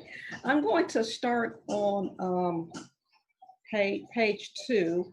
And what I just want to highlight from page 2 is that, you know, we go over the kind of a brief history of the Office of Internal Audits, you know, stating that we were established in the year 2000, what we have been charged to do, that we go about doing our duty, hoping that we have free and unrestricted access to the Board of Education and to the Audit Committee and to any records and personnel that we deem to be necessary during our audit. The second section on page 2 just talks about the resources for the department. It's approximately $1 million, with 100,000 of that being set aside for kind of the unexpected issue that might come up, but through discussion with my staff and the audit committee, it might be best to go ahead and just outsource that to another source. Case in point is, you know, IT engagements. You know, if something were to come up in that area, we like to have a nice amount of money to be able to react to that. So that takes care of page 2. Page 3 just goes over the staff allocation. One shows you the hours, and then the second pie chart shows you the percentage. And because there's not a slide, I'll just quickly go over these. 17% of our hours are reserved. So that is for anything that comes up that the board or the administration believes, you know, internal audit could be beneficial in looking at. We have enough flexibility in our schedule to react to those types of requests. And I'm thinking, case in point, you know, the any type of work with diversity, equity, and inclusion, or any type of work, if we do pass some type of initiative that includes construction, you know, we'll have the flexibility in our schedule to allow for that type of activity. The other hours, we have 27% roughly estimated for administrative, includes the meetings, includes, you know, sick leave, admin time, training, professional development. If we have to attend any type of hearings, that's how we account for that time. I'm a stickler for as far as accounting for time, so that's why we go through this exercise. And then the other 2 buckets are projects, and then which is at 28%, and then audits, which are at 28%. So that's just a break of our hours as of this point in time, knowing it's going to fluctuate as the year goes, as the year progresses. And I'm talking fast because of the hour, so forgive me, but I'll stop at any, I'll answer any questions at the end. Page 5 shows the audit universe. Once again, we tried to capture every type of department or activity that very well could be subject to audit. Not that we have the manpower or the hours that will permit us to go in and audit all of these areas. But when we do our assessment, trying to determine where we should spend our time and our resources, this is kind of our starting point. So you'll see graduation requirements, you'll see recruitment, you'll see training and development, just a whole host of areas and operations of the district that we evaluate, you know, where's the risk and should these areas be subject to some type of audit. Okay, we go through on page 8. we go through all of the, I want to say, and I'm going to ask Harold to jump in here if I give a wrong number. We go through all of the 80-something areas identified on page 5, and we compare them to risk factors. What's the reputational risk to the district if something goes wrong in this area? How much should we weigh prior year comments? Have the comments been corrected? Have the comments, are they still outstanding? And if they are outstanding, once again, what's the impact to the district? So we do that type of analysis with all the factors that you will see on page 8 and page 9. And we arrive at a residual risk rating. And we assign a numeric score trying to have it be objective versus subjective. It's not like, oh, well, Carolyn feels like this should be a 5. We try to actually use all the information from the interviews that we've done with management and with all of you, or some of you, and what we know about the district to arrive at a risk rating. So going to page, it's a little embarrassing, my page numbers are off. So just give me a second. 10 through 14, based on all of that information, these are the audit jobs that we are proposing to conduct during FY21 at this point in time, which is very important to state because when we did this last year, COVID-19 was not on anybody's radar. Coronavirus was not on anybody's radar. So we had to adjust to the situation that we are dealing with right now. And there's still a lot of things about coronavirus and COVID-19 and school opening that we just don't know. So what you see today very well could look different if I come back in October with some, major changes based on some things that have changed. This is the suggested work plan with the information, with the best information that we have today.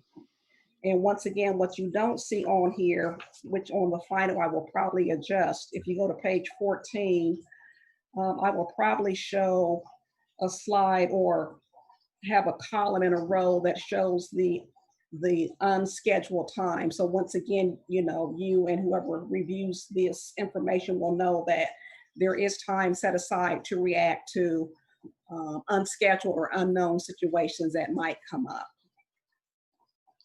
So page 15 shows the jobs that we had originally scheduled for FY20 and actually the disposition of those jobs. So as you can see, if it's green, it was completed. Those in orange are in progress. Those in yellow have been removed from the audit plan, and those in red have been will be carried over to FY21. Even with all of that, we still were able to hit 80% of our plan, which a lot of hard work done by the Internal Audit Office and a lot of cooperation from the administration made that happen. Let's see. And as Kevin S. explained, when he introduced the LED lighting, you can see that was an addition. In order to do an addition, something had to come off. So that's why, you will see the removal of accounts payable from the plan. That was the trade-off that we did in order to do the LED lighting job. Mr. Chair, that completes my report, my very fast report. Thank you. Thank you very much, Madam Auditor. I'll open the floor to questions from the committee about the report at this time. Please jump in.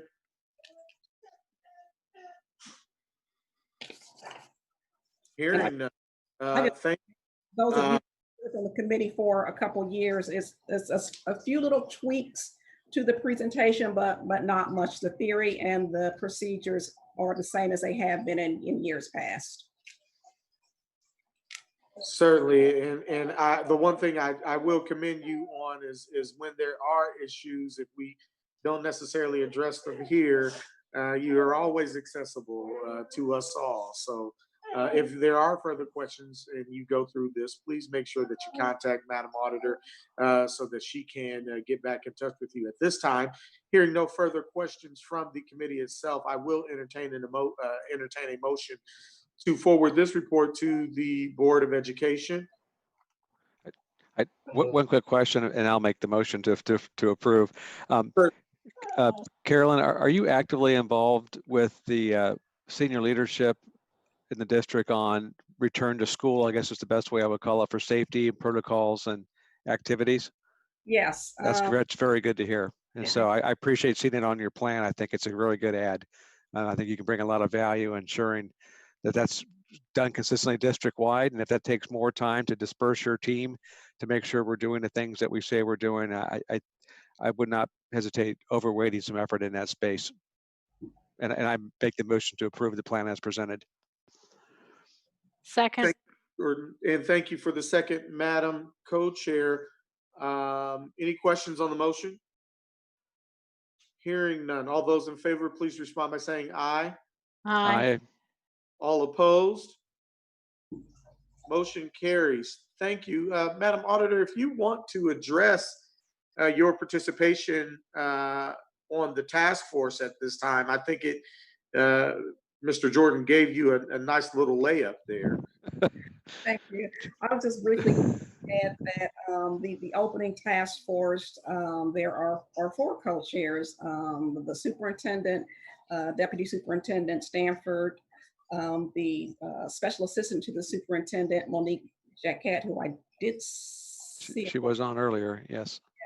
And myself, and there are a host of committees, or probably not using the proper term, subcommittees who are working on almost every aspect of the district, from the school year calendar to transportation to food service to central office operations, how we're going to engage with our external partners.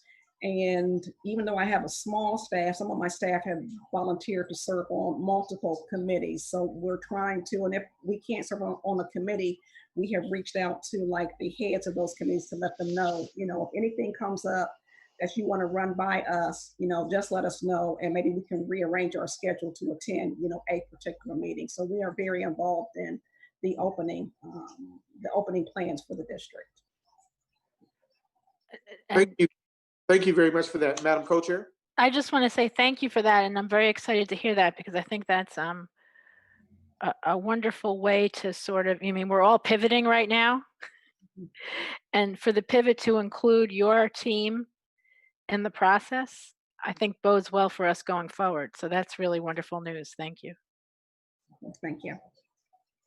Certainly. I also want to make sure that we commend all 3 of our direct reports, not just you, Madam Auditor, but Mr. Behork here, and Dr. Dixon in her absence, for your leadership through this crisis. We've really seen the strength of our leadership team in the district working through all of this. As you've reiterated several times today, COVID hit all of us by surprise. And I think the only way that we are able to have our sea legs under us at this point, at least having a guidepost as far as where we're going in opening back up, is because the 3 of you have worked so well together in implementing a strong program for our kids. And so thank you for that. Our next section is the activity and dashboard report. Madam Auditor, the floor is yours. Okay, Mr. O'Connor, can you go through that in warp speed so we'll still have time to get to Mr. Barnes? Absolutely. Okay, so he's going to go through it fast, but I asked Yes. him. And I do apologize, first of all, because I noticed there are no page numbers on here. So I'm going to start on the 3rd page back. I will make sure future iterations of this do have page numbers on it. The 3rd page contains a bar graph. And that is just where the audits stand, both the follow-ups to special projects, whether they're in the planning phase, in progress, field work completed, report issued, or delayed. And this information is as of 5/31/20. And then the next separation page is audit plan update. And that will go into your written form for each of the 18 projects we had this year. And that'll tell you where each one stands. The next pages behind that, there's 2 of them. That's just a different version on how to see that same information. You can see the QAIP all the way across. It's a completed job. You can see the dark blue, the light blue. That's the light blue is where we have not completed the field work stage. We're currently in the process of that. And there are 3 jobs: the school audit for principal funds, the school audit safety and security, and the school audit student activities. Those 3 will be finished next week. So that's why they will be completed projects as of our end of the year. Right now they show in progress, but that will be completed. The next page is additions to annual audit plan, deletions, and adjustments. In the April meeting, we talked about controllable asset audit and the environmental audit, both school audits. We couldn't get access to the school buildings to complete those, so those were delayed. And then the recruitment and retention and outsourced IT risk assessment are 2 that are delayed as of right now due to our work on the reopening task force committees. The outstanding issue updates pages. This is the last one you're going to look at that does not have information completed. Mr. Bahorik is going to go over his dashboard report later in this meeting. And then those dashboard reports relevant to the superintendent will be sent out to her after this meeting. And then she'll get back to us on what's ready for our review. And then we'll start filling in those boxes. Activity for current month. I won't read those. Those are just some different professional development opportunities that we took advantage of in the past 2 months. And then activity plan for July and September. The key to know here is we say begin planning. It's a refresh on the risk assessment. There's still a lot of moving parts to this coronavirus and waivers that the federal government may or may not issue. And our risk assessment may need to change here in the next couple months as that information comes out. So we want to make sure we put that on our radar, that we will be refreshing that risk assessment probably in August or September based on the information that we get from management. And then just some project status updates. We're in the process of updating OIA procedure manual. And based on a comment Mr. Jordan had last year, those are going to be in track changes, and those will be sent out to you, any significant changes. And that way you can see what we're intending to change as part of that manual going forward. One big change is that we're implementing the IA consulting standards and making sure all that is intertwined in our procedure manual. And then the quality assurance improvement program. We're just finalizing the strategies to address the peer review we had last year, just to make sure all of those management letter comments did get addressed. And then the last 2 pages are just the staffing. Fiscal year 21 staffing levels will remain the same as fiscal year 20. And there's our budget for 19, 20, and 21 going forward. And that concludes the dashboard report. Were there any questions? Thank you, Kevin. Hearing none, that report is for information only for the committee. We do not need to forward that report to the Board of Education. We'll move forward in our agenda to item number 3, legal compliance. There is no report. We'll move directly to item number 4, which is ethical compliance. Mr. Barnes, thank you for joining us, sir. How are you? I'm good. Thank you. Thank you. I'm going to try to share my screen.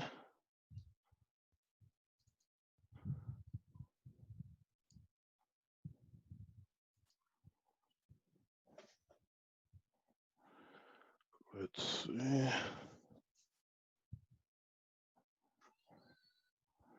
Yes.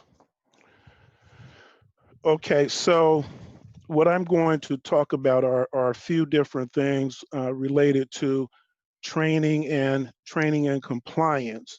The first thing that I'm going to do is talk about the it's really a completion of a report that Monique Jacquet, the superintendent's special assistant, gave at your meeting in October of last year.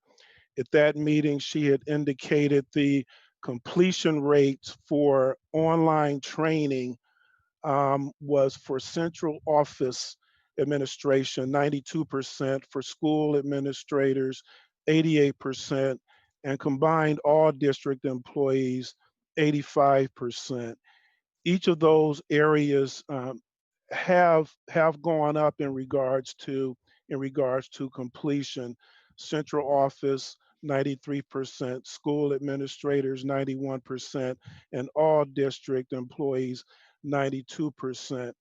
I want you to keep in mind that the Public School Works offers 400 different online modules. Some of them are required modules depending on the position that you hold with the district. And this is a numerical indication of those percentages. For all district employees, 36,373 employees enrolled in online courses and completed. Of those individuals, 33,630 completed courses. Of course, we don't have 36,000 employees, so there were a number of employees that enrolled, and most employees do enroll in multiple courses online. So that's just an indication of what those numbers, what those percentages really mean. I'm going to shift gears from completing what Monique did at your last meeting to some more recent, did I?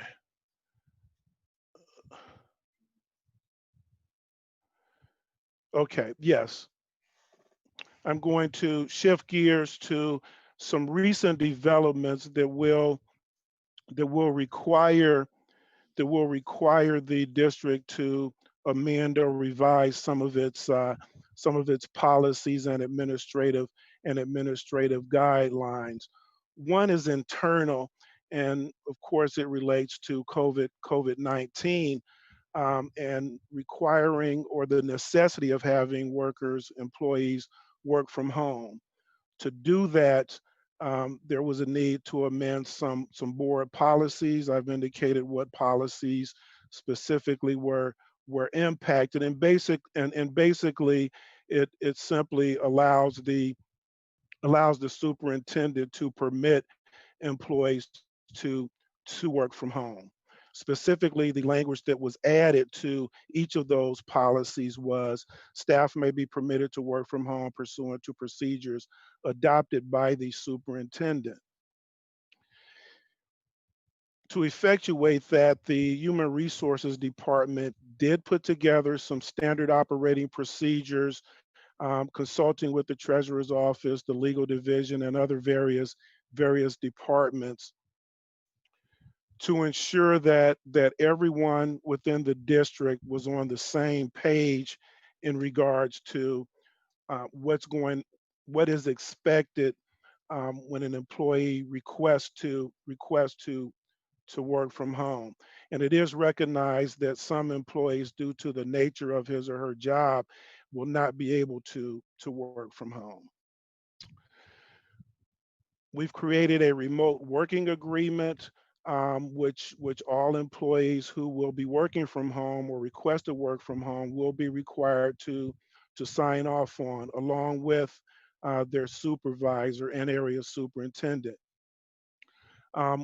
The remote working agreement provides for the employee having to be accountable for the work performed. There has to be a reporting mechanism. It also accounts for communicating to one supervisor. The at-home workspace must also be adequate, ergonomically appropriate, and basically providing for the employee to be able to conduct work at home.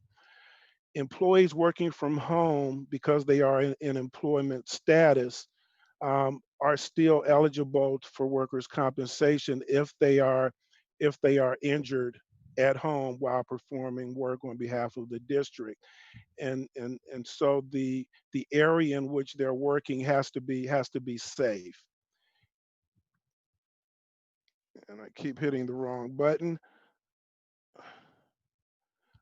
I apologize. This is the first time I've done this. The employee working from home also has to have the appropriate equipment, software, and supplies to be able to do so. And the employee works with his or her supervisor to ensure that that equipment and software is made available. Switching gears again, the Family's First Coronavirus Response Act. That was designed to assist families in need during the COVID-19 crisis. It became effective in April of this year, the 1st of April. It's a temporary act and expires at the end of the year. The act requires the district to establish certain sick leave policies and also to institute certain policies, additional policies for family and medical leave. The district has established those processes and procedures, and it also requires certain postings, and those postings have been placed on the district's website. Title IX, and there's recent regulations imposed by the United States Department of Education that will require the district to review its policies and procedures. As a background, Title IX's main purpose is to prohibit discrimination based on sex. And of course, the school district falls under that mandate because it receives federal funds. There was a very recent case, not specifically related to Title IX. It related to Title VII. Title VII prohibits employers, including the district, from discriminating against an individual because of sex. This case also, which was again recently rendered, now prohibits discrimination on the basis of sexual orientation. What that and Title VII does apply to Title IX. Many courts apply Title VII to Title IX. Therefore, the definition of sex does now include sexual orientation. The definition is not really meaningful for the district's policies, as sexual orientation is already indicated. However, in regards to other certain policies and procedures and administrative regulations, there will need to be some revisions. On May 6th, the Department of Education issued Title IX final regulations. What those final regulations did, and please feel free to, and I may be going too fast just because of the lateness in the hour, but please feel free to stop me at any time with any questions. Title IX's final regulations govern sexual assault under Title IX, which prohibits sex discrimination. Under these new guidelines, and this is really not anything new, how it's been applied is perhaps new, but the application is not new, that the accused individual must be presumed to be innocent prior to any investigation. What the department did when it looked at these regulations and to amend these type of what happens when these type of complaints arise, they were concerned with the defendant being presumed guilty. Now, under these new regulations, the district has the option of using two different standards for the burden of proof. One is preponderance of the evidence, or clear and convincing evidence. Clear and convincing evidence is a much higher standard than the preponderance of the evidence. Schools must act upon these complaints. One big change in these regulations is now there must be a hearing, whereas the accused or respondent now has the opportunity to face an accuser face to face and to cross-examine that individual or any other individual that either party wants to call as a witness. So there must be a hearing. I already spoke about the Basta case, so I'm going to skip over that. And are there any questions related to the Title IX final regulations? Moving on, FERPA compliance. As I'm sure you know, FERPA is the acronym for the Family Educational Rights and Privacy Act. Of course, student privacy rights are protected, and under this act, parents or a student over age 18 must provide written consent before confidential personal information can be disclosed, except under certain circumstances. In our organization, what we've asked all departments to do at the building level and other levels is to, when anyone provides or submits a request for student records, that request runs through legal. And the reason that it should run through legal is because there are certain consequences to not complying with FERPA rules. There are several penalties. One, the district can lose federal funding. Two, the employee who improperly discloses confidential information of a student could be terminated. And there is criminal liability also in the state of Ohio, and I think statewide, or I'm sorry, countrywide. What we do when we receive a subpoena or judicial order for student records is we do not immediately provide those records. Instead, we quickly notify in written letter the parent and or the student. If the student is over 18, we inform them that there has been a request. The reason we do that is because one, we know that we are going to have to comply with the subpoena or judicial order, but we want to afford the parent or the student an opportunity to contest that subpoena or judicial order.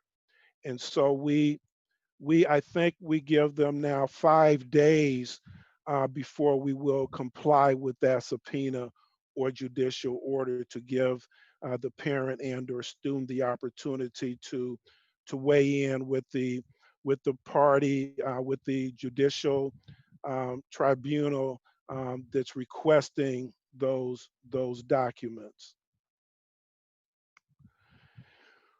What I have on the screen now, these are the subpoenas and judicial orders that we've calculated through the end of this school year. That number is significantly down from past years. We haven't put our finger on why. As an example, in fiscal year 18-19, the number was 270 rather than 107. We we believe part of it, of course, is the schools have been closed and a number of and the courts were closed for a period of time, so that definitely reduced the number. We also want to make sure that we're training secretaries, school building administrators, and so forth to ensure that when they get a request at that level, and a lot of requests go to the school buildings. And we want to ensure that the secretaries and principals and other administrators at the building aren't simply complying with those requests, whether they be by subpoena, judicial order, or otherwise. And we're hopeful that those are not being disclosed without being first presented to legal. Shifting gears again to unlawful discrimination, and going back to our public school works online training. And what I have here listed are the number or the types of offerings the district provides or public school works provides that relate to anti-discrimination. None of these online courses are mandatory. I think we probably should move towards having some of these being mandatory, but at present time they are not mandatory. However, there are numerous employees that do take advantage of these online courses. Can I interrupt for a second, James? Yes. Not mandatory because the district doesn't mandate them Yes. and they're not required by law. They're not required by law. Okay. And you think they should be mandatory? Yes. And let's put a pin in making sure that happens. Okay. There are several board policies that relate to the prohibition against discrimination, and I've listed those here. Shifting to the compliance office. The compliance office in the district falls under the auspices of the legal department. In the compliance office, we have a compliance officer, and we also have an ADA coordinator, Americans with Disabilities Act coordinator, who works part-time under the compliance officer. What the compliance office does is it monitors and investigates the district's compliance with federal and state EEO laws and Disability Act and the Disability Act.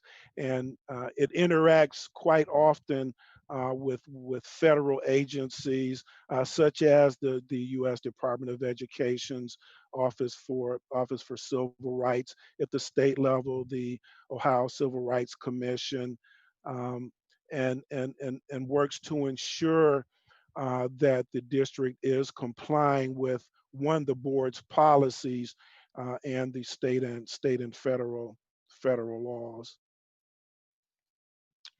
The compliance office also investigates allegations of discrimination and harassment, Title IX, and noncompliance with Section 504 of the Rehabilitation Act. The compliance office also clarifies and interprets district policies and procedures related to anti-discrimination laws. Importantly, the compliance office also conducts training for administrators and other employees. Sure I have a slide. Yes, here it is. The number of employees trained for the 2019-2020 school year was 2,041. And all of those were in-person training. Our compliance officer conducted that training, and also had and our compliance officer is Victoria Fry. She had some assistance on a part-time basis from Mary Ann Baum, who is our employee relations manager. And again, those were in-person trainings. And when a training is conducted, that is also placed into public school works.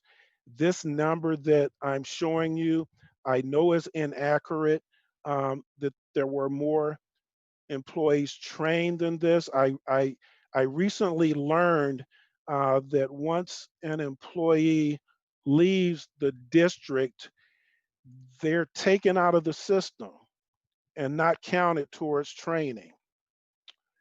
That was odd to me, but I think that's something that we need to look into to make sure that our numbers are accurate in regards to individuals who were trained. Wow, I reached the end of my presentation. Are there any questions? No, but I want to volunteer to increase your numbers because I'm an employee who left the district and did a bunch of those trainings.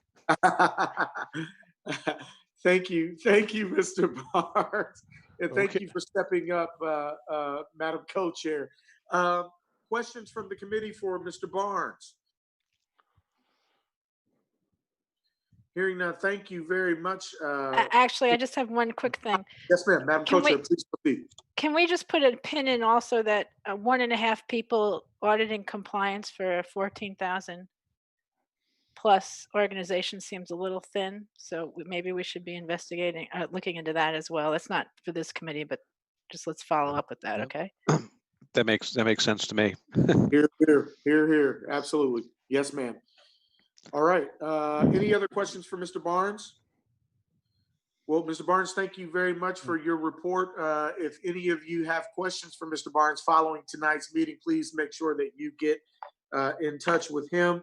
Thank you so much for your patience. We have one final report that's going to come from Mr. Behort. Mr. Behort, are you still here, sir?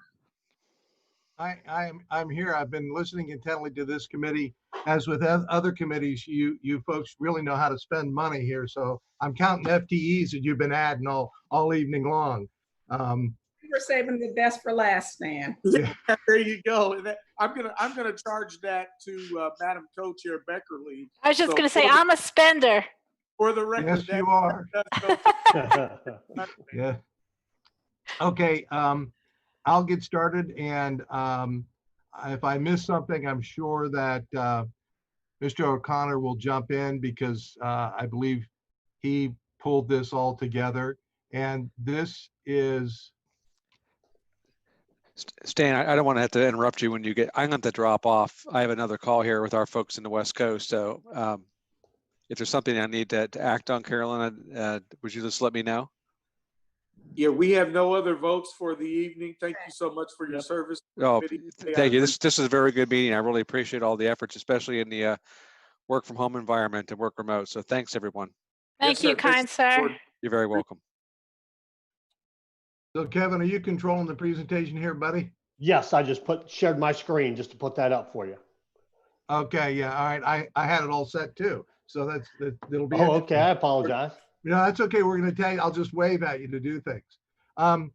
This is a dashboard report, pretty much like any other dashboard report. It lists all the audit reports that have been done in my purview, in my business unit. That whole left-hand section gives you the name of the reports. The second column is really important because it identifies the actual line items or the recommendations that have or have not been addressed. So that helps us as we look to resolve the issues. We know which ones we need to look at. Then we get over about the middle of your screen under corrective action plan status, and the items in blue represent those that we've forwarded on and said we're ready to have tested, and OIA has checked them out and they've marked them as complete. So those are done. And then in green, these are the ones that we have within the last several months, I believe, sent over to OIA and said we're ready for those to be reviewed and tested. And then last but certainly not least are the ones in yellow, are the ones that remain. down at the bottom of that table, you'll see that about 15% of them have been tested and successfully implemented. About 36% have been turned over for review, and just under 49% remain to be addressed. You'll see that there's a total column there, 96 different corrective action plans, and it's just the total column. There's two other very interesting columns on the right-hand side. One that shows caps that are no longer applicable because they've been resolved by alternative means or removed from consideration for one reason or another. And then lastly, a column we have yet to put anything into, and that would represent recommendations and corrective action plans that aren't executed because management has determined to accept that risk. And that's a pretty good segue into talking from my perspective about the items in yellow that remain to be addressed that are outstanding. Jenny Vanover's here with me, and one of her primary roles and objectives is to deal with this dashboard and the outstanding items and kind of steer how we go about moving through these items. And at this point, our plan in addressing all the yellow items involves, for me, because I'm a little bit simple-minded, her big task is to prepare a singular, exhaustive document that I can scroll through, that we can all scroll through to see these items, so that we have one document to work from. Right now, we've got all these, however many audit reports there are, quite a few, with the recommendations spread out through each one of those reports, and trying to go back and say, okay, which of the three in payroll are high rated that still remain to be identified? Well, we want to organize all that into one document so we can begin to work with it. And then from that list, we're going to begin to identify some redundancies. As the committee probably knows, Kronos has been referenced in several various of audits, and so we want to find out where some issues are redundant. So if we solve a Kronos problem, say for instance, we can solve 3 or 4 recommendations. There are some items in there, I believe, and we're going to look to identify them that involve collective bargaining, and we've got to identify whether or not those can, in fact, be resolved because they are issues relative to collective bargaining. We're also going to look at some of these will require our collaboration with other departments, so we want to identify those. That'll impact how we approach the project and the need to get collaboration from other areas to work them out. And then also, as I mentioned, we've not really gone through and from our perspective identified what we consider to be their risk, and are there things that we are going to come back and say we're not going to address and want to move them into that acceptance of risk column, but we'll do that. And then lastly, and perhaps most importantly, is then prioritize our work as how we're going to address these over time, given all the other work in our department. But Jenny's on board to coordinate and spearhead that, and I think has worked. I'm pretty sure it's been primarily Kevin and Jenny working on the dashboard and getting this status together, but correct me if I'm wrong. So that's where we're on this. We're about halfway through all of these, and we do have a plan laid out to methodically approach the outstanding items. Thank you. Questions or no, Kevin, if you've got a response? I just have one comment, and it involves the green shaded items. There's a high risk category that Stan and Jenny have said those are ready for our review. We're going to pick those issues off one by one so we can give verification to the committee whether those have been addressed appropriately or not. If they do pass, they go into the blue column. If they fail, then they would go back into the yellow column for rework, and we'd work with Stan and Jenny on that. The other ones, moderate and lows, once a majority of those comments have been addressed and are ready for our review, we'll go in and do a follow-up project on those. But the high risk are important enough to us to do one-to-one testing on that to clear those items. And thank you. Understood. Thank you, sir. Questions from the committee for either Stan or Kevin? Stan, thank you so much for your work, and Kevin, thank you so much for your continued work on all of these items, not just with this. Well, it seems like we have made it to the end of our agenda. Madam Auditor, do you have any, or Kevin, do you have anything that you would like to add before we accept a motion to adjourn? No, just that the next meeting will be August 27th. And it'll probably be virtual also. And that concludes our report. Thank you very much. Thank you very much. At this time, I will accept a motion to adjourn. So moved. Thank you all so much for allowing us the liberty to stay over a little bit. Thank you for your continued service on the committee. And thank you so much for a great meeting. Thanks, everyone. Thanks, everybody. Good night. Take care. Good night. Good night.